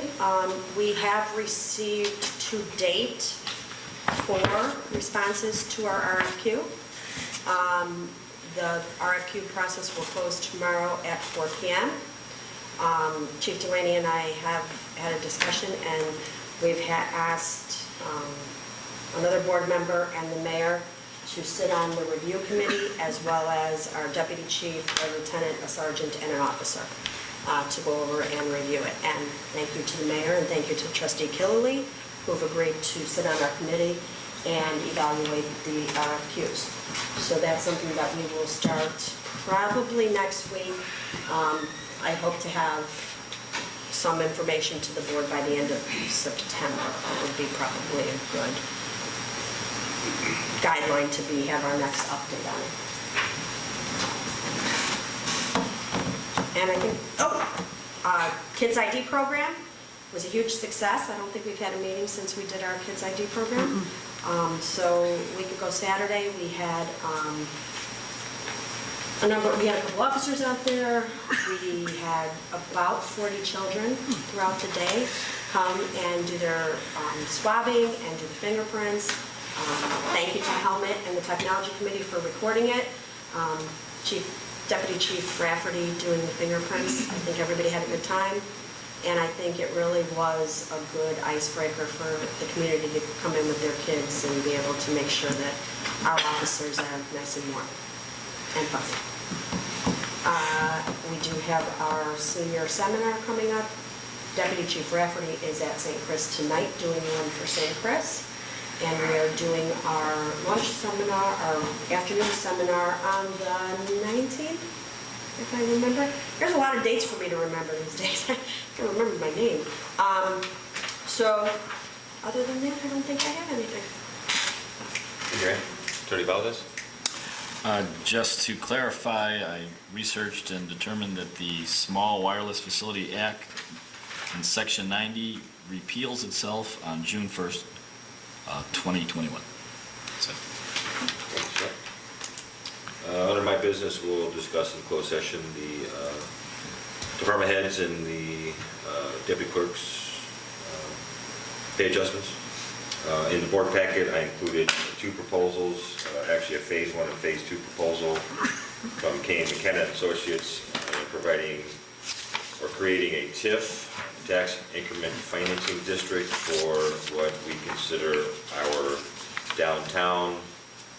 They put it in 2 phases so that if after the eligibility report we decide not to go forward, we're not on the hook for the second phase, so we can approve Phase 1, and then if we liked it, we can go on to Phase 2 and approve that. But as Trustee Kill and I met a while back in the mayor's office, the downtown is stagnant, stuck in the mud, and we need to do something to revitalize that and rethink what we're going to do in that downtown area.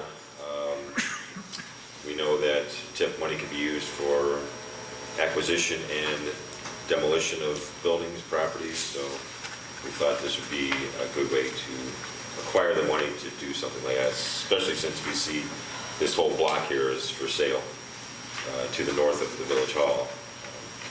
So, any questions? I mean, I'd like to put at least Phase 1 on the agenda for approval next week, just to find out. I have a question. I'm not that familiar with how TIFs work, but I understand that the village put together a TIF district for Cicero Avenue, but there's no money in it. So There will be. when does that happen? When they start to increment, when the property tax over there starts to increment because of the development. But shouldn't we have had one round of that already? No, Since how long? Property taxes are delayed in arrears 18 months, so that development's only been in place for a year. Well, what about the car dealers? The car dealer was there longer than, car dealer was there in February of 2017. It still hasn't been long enough Because to taxes are a year generate. behind. And So I- right now, we're only paying 17's taxes. Okay, so then starting with 17's taxes, a little bit of money should have went in there from at least the two car dealers. There's a little bit of money in there, yes. Okay. But it's gonna Is the grow. Aura Hotel included in that tip or no? No? What's in it? Ricky Rockets, Ricky Rockets, Drive Time, cars? most of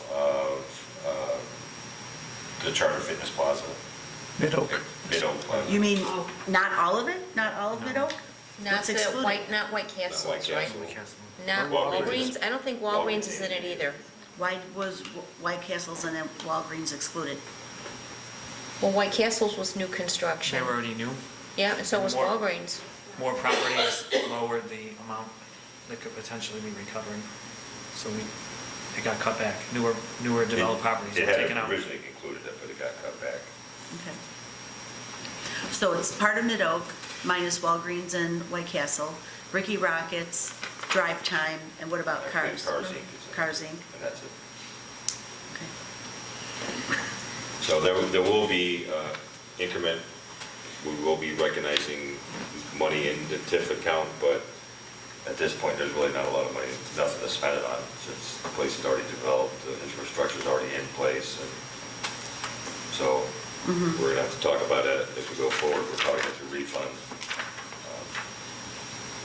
refund the excess to the taxing bodies.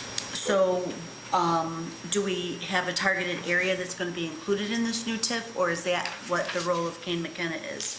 To determine what the boundary of the TIF is going to be? Correct. We're looking at what we consider our downtown, the commercial properties from 144th to 149th, and then from, what'd you say, down Hamlin to Costner? Hamlin, Lawndale? No. Maybe Central Central Park. Park. Central Yeah, Park. From Central Park to Costner? Keystone or, Costner. yeah, something like that. It's not- I don't think it's Costner, Yeah. because Costner is residential.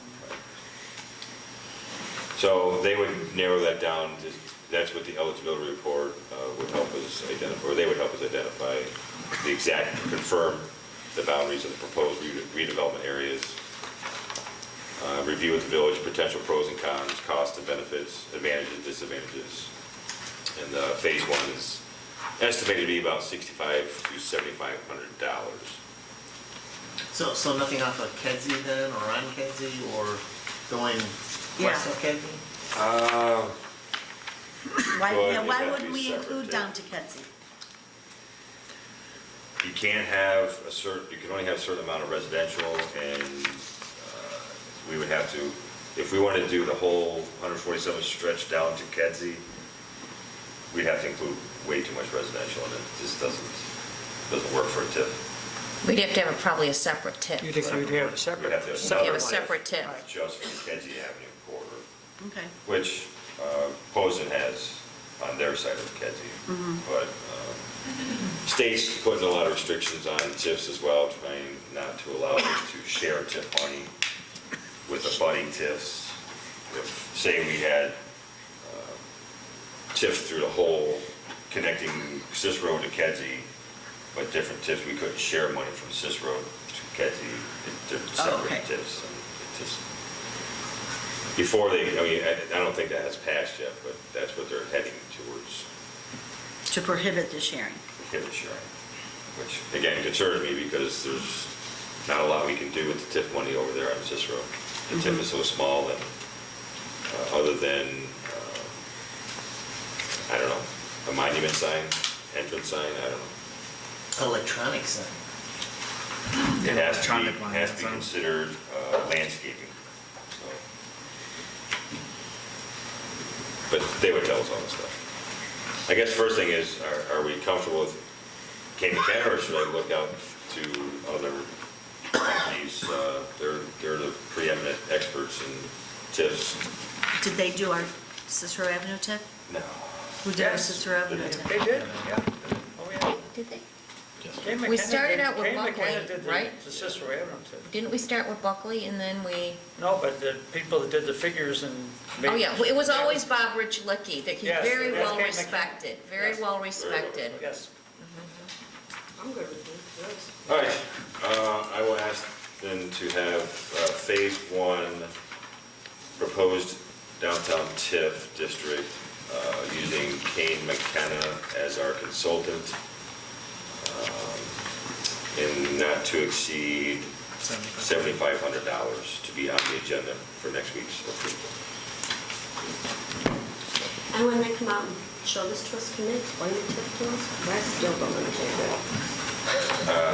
it. Okay, briefly, No, just when they do it, that's okay, fine. perfect. That's what they're getting paid for.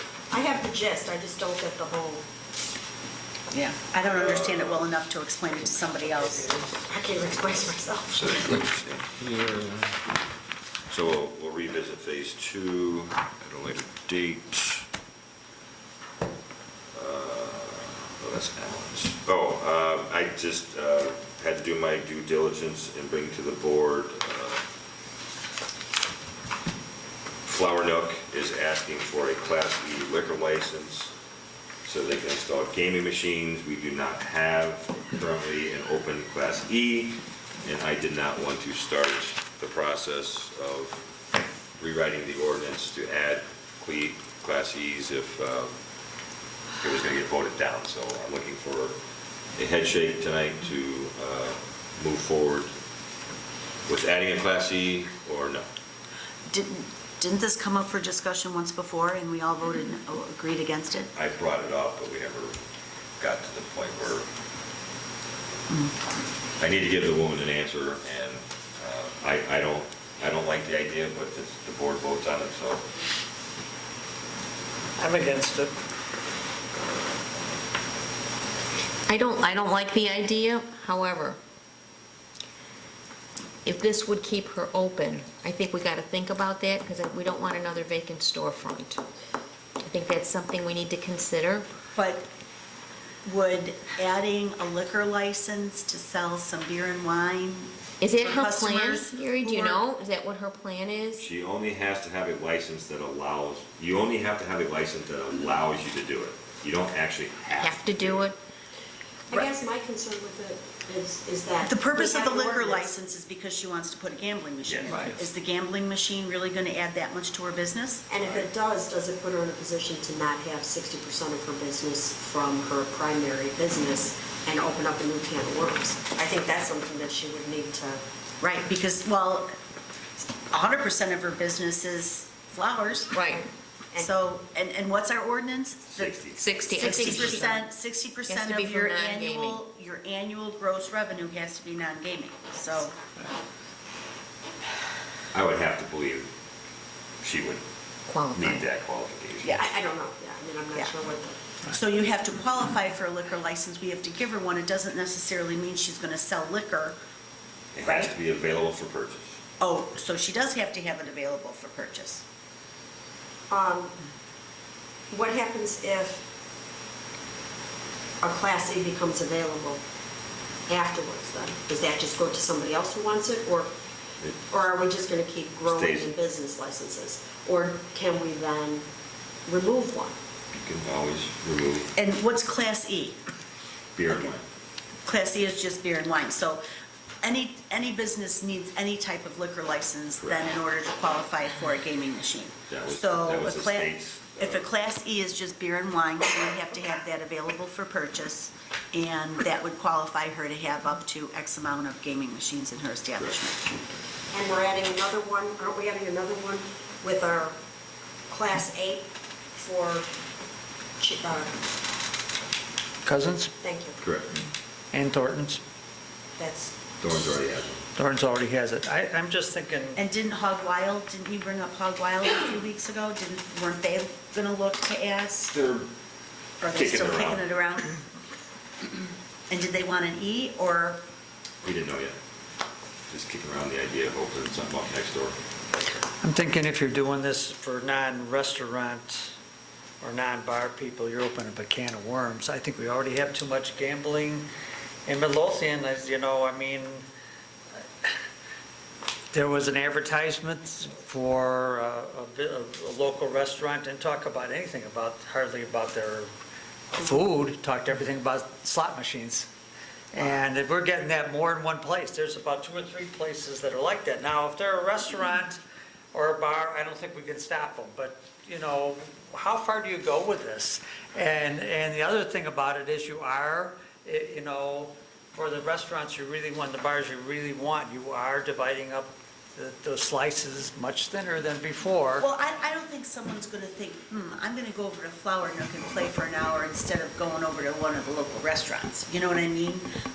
In my mind, I'm just guessing that she's thinking, my guess is that for her customers that are coming in to buy flowers, they're going, oh, look at this, a slot machine, let me throw $5 in. You know, I don't necessarily think that the Flower Nook slots machines are going to really draw that much business away from any of the restaurants or bars we have in town. But it just seems out of the ordinary to have a slot machine in a flower shop. Who's But I next? think they have that in Oak Lawn, don't they? Yes, they do. They do. That was Right. a large. Yeah. That was a large, That's a large wine They have thing. a what? it's a large flower On shop. Flowers Cicero, and wine florist, and then yeah. the slot machine. And again, I don't want to see her close if this would help her sustain keeping her business. What's next? I mean, you could theoretically, if you start this, every business in Midlothian could ask for a slot machine. Is that really what we want? No, I agree. that Every it's single not- one. It's If not what we She want. has it, then who's next? I mean, you know, I like the lady, I like the business. That's not the issue. The issue is that you're going to open up a can of worms that you can't stop. And theoretically, every single business in Midlothian could have a slot machine. Is that really what we want? No. And there's no guarantees that the gaming companies will actually give her machines. You have to reach. Yes. They do their surveys and their studies, and you have to reach a certain number in their equations to be given machines. Right. Well, and I mean, I guess my side to that is I realize she may not want to sell alcohol, but that doesn't mean, you know, if it's available there and people come in, it's one more liquor establishment in the village. And then she has to make sure she's got room to have the machine. She showed me the area she Well, was. I realize that, but what you're thinking about is she's gonna have room for the machine, and if somebody wants to buy a glass of wine or a beer, you know, they might spend the $5 in their slot machine way faster than they drink that cocktail, so she's gotta have a place for them to hang around while they're drinking it. There's a little nook and cranny in the Yeah, it's just when she, southeast, when she northeast first corner. opened, she had coffee shop in there. Yeah, that's exactly what she would want there. So, yeah, either way, it's right next to the train station, so getting clientele shouldn't be a problem because the train drives right through there, letting people go, so they're gonna walk right past. Instead of going to the bar, they'll go to the Flower Nook. And so she shouldn't have problems bringing in people I'm just, to use the machinery. I got 2. I don't know, I'm just concerned that, I mean, I order all my flowers from there and I think it's great, but I do kind of agree with the fact that, do we want another liquor establishment? Do we want another gaming facility? I mean, I hate the way it looks up and down the streets when you see slots and this Yep, and that. that's all we see. I mean, it's just, Yep. it's all you see, and, Yep. and this is a family community. I mean, if we open the license up for one person, we have to open it up for everybody. Well, I believe we've already done that. We have a deli that has those gaming machines, a deli and liquor store. We have a gas station or car wash that has those gaming machines. Truck stop. We have a breakfast thing that, What deli has them? Midori's. Midori. Oh, okay, didn't know they had. so. I'm gonna have to go back to the Breakfast is a comment that trustee Cavaney makes all the time. Breakfast is a restaurant. What's a restaurant? Breakfast, it's a restaurant. I mean, we haven't really gone out of bounds too far, but, you know, I hate when I go up and down the street and they got these blasted flags with slots. They're not advertising their product, they're advertising slots. That's not what we want for this town. That's just not what we want. The 60% deal was supposed to help cure that, and I don't know if it's helped or not, but the bottom line is, I don't think we should go any farther than this. I mean, you know, one business, you know, when you start this, you can't stop it. Okay, discussion for another day. I will reach out to the owner of the establishment and speak to him more about it, but I feel like we're a little mixed, so I didn't see it going this way, actually. I thought it would have been quite openly, loudly against, so a little shocked. All right, I'll bring that back up later. I was hoping to have an answer for you. Okay, let's move on to clerk's business. Sorry, I have a rather lengthy list tonight myself. I have 3 requests starting off for events for your consideration. The first is from Bremen, Bremen High School. They're requesting permission from the board to conduct their annual homecoming parade on Friday, September 7th. So they didn't give us much notice on this one. Lining up from 144th at Homan at 3:15 p.m., stepping off at 3:45 p.m. They would like to go south on Homan to 148th Street, west to Hamlin, and south on Hamlin to 152nd Street, and then into the north parking lot of the high school. I believe this is the same route they've used the last several years. If permission is granted, we would appreciate you advising the Midlothian Police Department and Fire Department indicating the parade route. I'll be in the parade, by the way, throwing out candy, so feel free to stop by. What time does the kickoff start? 3:15 at Radio Lab. They're lining up at 3:15 and they expect to step off at 3:45. It's this Friday. I also have a request from Keith Latek from the Midlothian Fire Department. Clerk Moscow, we're requesting permission from the Midlothian Village Board once again to solicit in the village for our annual Fill the Boot Drive for the Muscular Dystrophy Association. The dates we are requesting are September 15th, 22nd, and 29th, 2018. We have done this fundraising event for the last several years and have raised over $28,000 for MDA. We plan to do the drive in the same locations as last year at the intersections of 147th and Pulaski and 147th and Cicero from 9 a.m. to 12 p.m. and from 1 p.m. to 4 p.m. We appreciate the support from the village in the past. Thank you for your consideration. And the fire department is obviously familiar with the regulations and they've already given us a certificate of insurance. Anyone have any issues with that? Okay.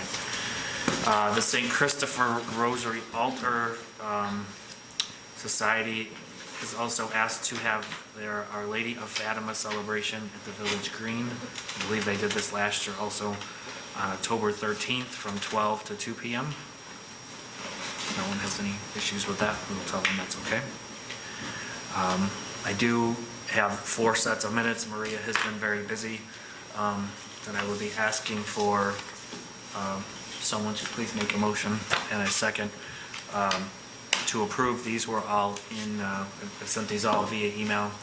And to Trustee Kreis, all of the corrections you sent have been made, and thank you for your review. I'll make the motion. Okay, well, we have 4, so, For each one. yep. I'll make the motion for all of them at once. Can you do that? I don't think we can- Can I just Why make, can't we do that?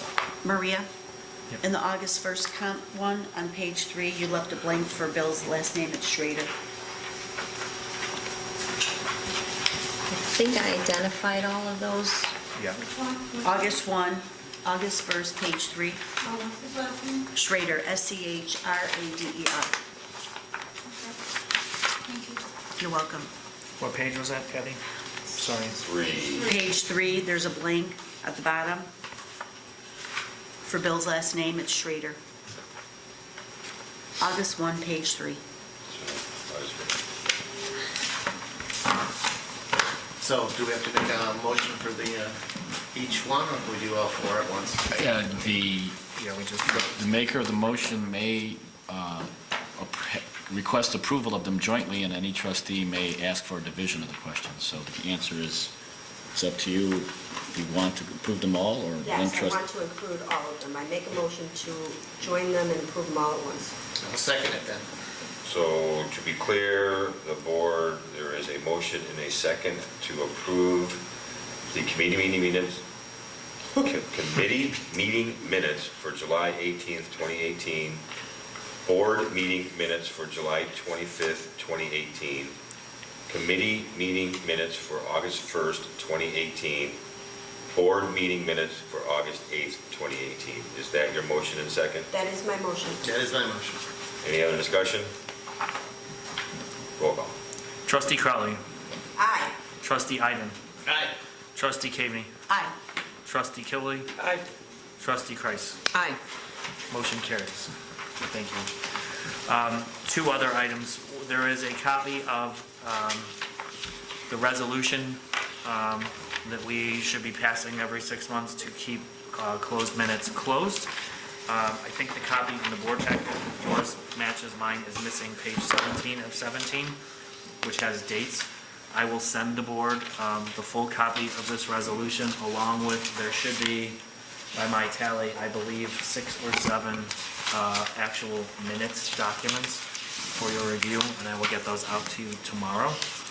And if you have any other questions or revisions on those, please on this. Just for the record, I did not get 17. the board must make a specific finding that it's required that those minutes remain, That those minutes are made.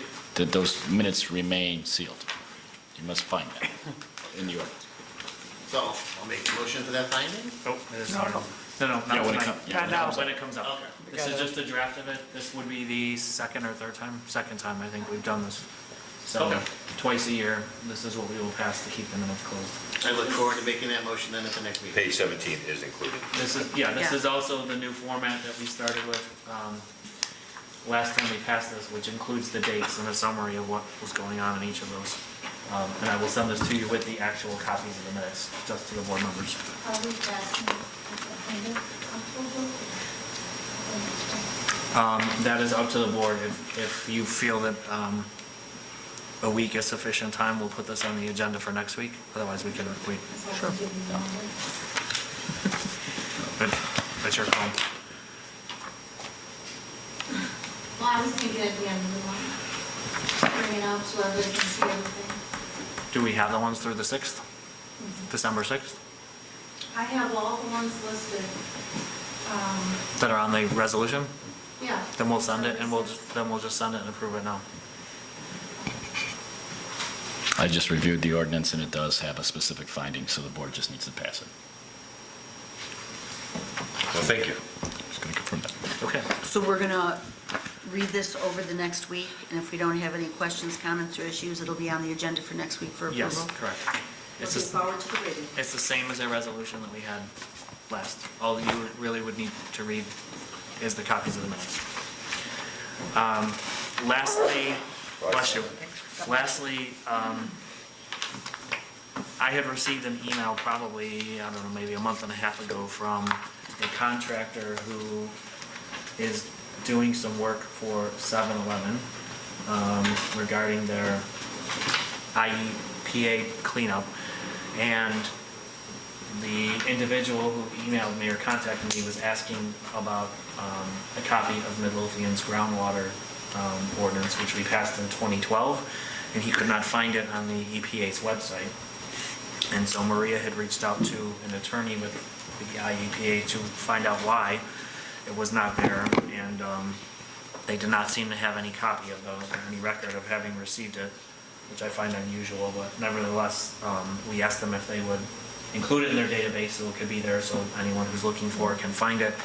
And he told us that it needed to have a few changes. It's missing 1 or 2 clauses, I think, or articles. So he actually sent those to us, and those are with Attorney Valdez.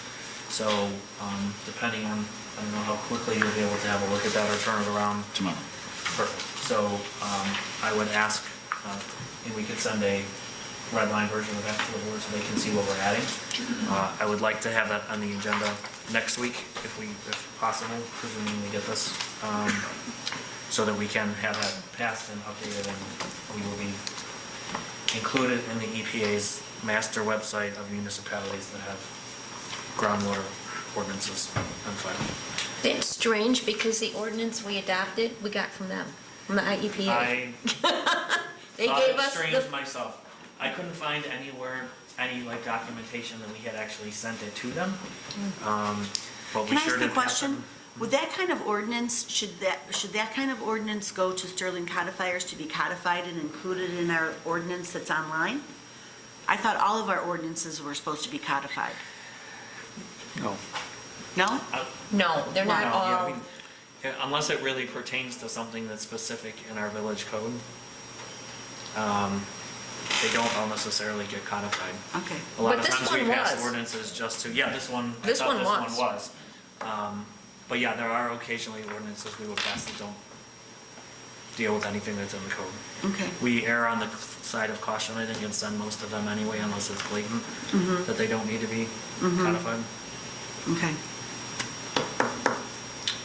That is all I have. Thank you. And Kathy, just going back to the closed session, you're basically asking yourself, do you want any of these open? Okay. Do you want any of the closed session meeting minutes Okay. open? Yeah. That's what. We have to proactively state that we are keeping them closed. That's fine. Is there any reason why you would think any of them should be open? So- Okay. All right, at this time, I'm looking for a motion to go to closed session to discuss employment compensation, discipline, performance, or dismissal of specific employees of the public body. That's good, right? I don't have to read all. Yeah, that's good. Motion, I'll make the motion. second? I'll second. Okay, all in favor? Aye. All opposed? And the ayes, the chair, the ayes have it. You doing 7 straight 16-hour days or something?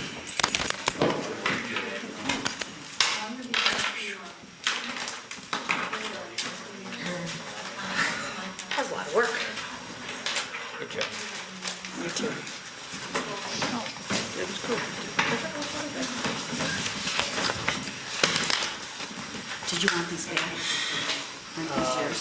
Yes, I will.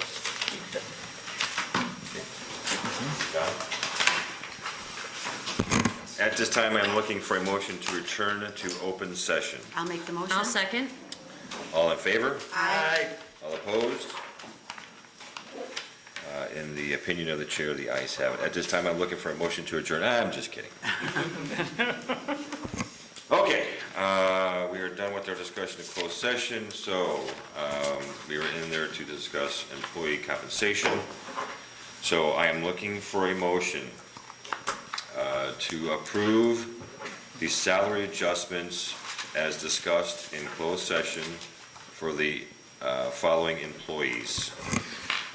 Fire Chief Steve Hotwagner, Police Chief Dan Delaney, Public Works Superintendent Joe Sperry, Assistant Public Works Superintendent Ty Swanson, Deputy Clerk Maria Clacky, Front Office Clerk Maureen Potempa, Public Works Administrative Assistant Kristen Ramirez, Accounts Payable Payroll Clerk Janet Wright, Clerk 2 Michelle Kraus, Police Department Clerk Nancy Dowling, Police Department Clerk Michelle Bill, and Fire Department Clerk Julie Roth. Can I have a motion, please? I'll make the motion. I'll second. Is there any discussion? Roll call. Trustee Crowley. Aye. Trustee Caveney. Aye. Trustee Ivan. Aye. Trustee Killily. Aye. Trustee Kreis. Aye. Motion carries. At this time, I'm looking for a motion to approve the salary adjustment for Treasurer Maggie Britton. I'll make the motion. I'll second. Is there any discussion? Roll call, please. Trustee Ivan. Aye. Trustee Caveney. Aye. Trustee Crowley. Aye. Trustee Killily. Aye. Trustee Kreis. Nay. Motion carries. Thank you all very much. At this time, I'm seeing as there's no further business come before the board, I'm looking for a motion to adjourn. I will make the motion. I'll second. All in favor? Aye. All opposed? In the opinion of the chair, the ayes have it. Meeting adjourned. Thank you all so much. Not bad. Not bad. Not bad considering we had Yeah, executive we had a lot of session. stuff to go over today. It was pretty good. No, you had a lot of stuff.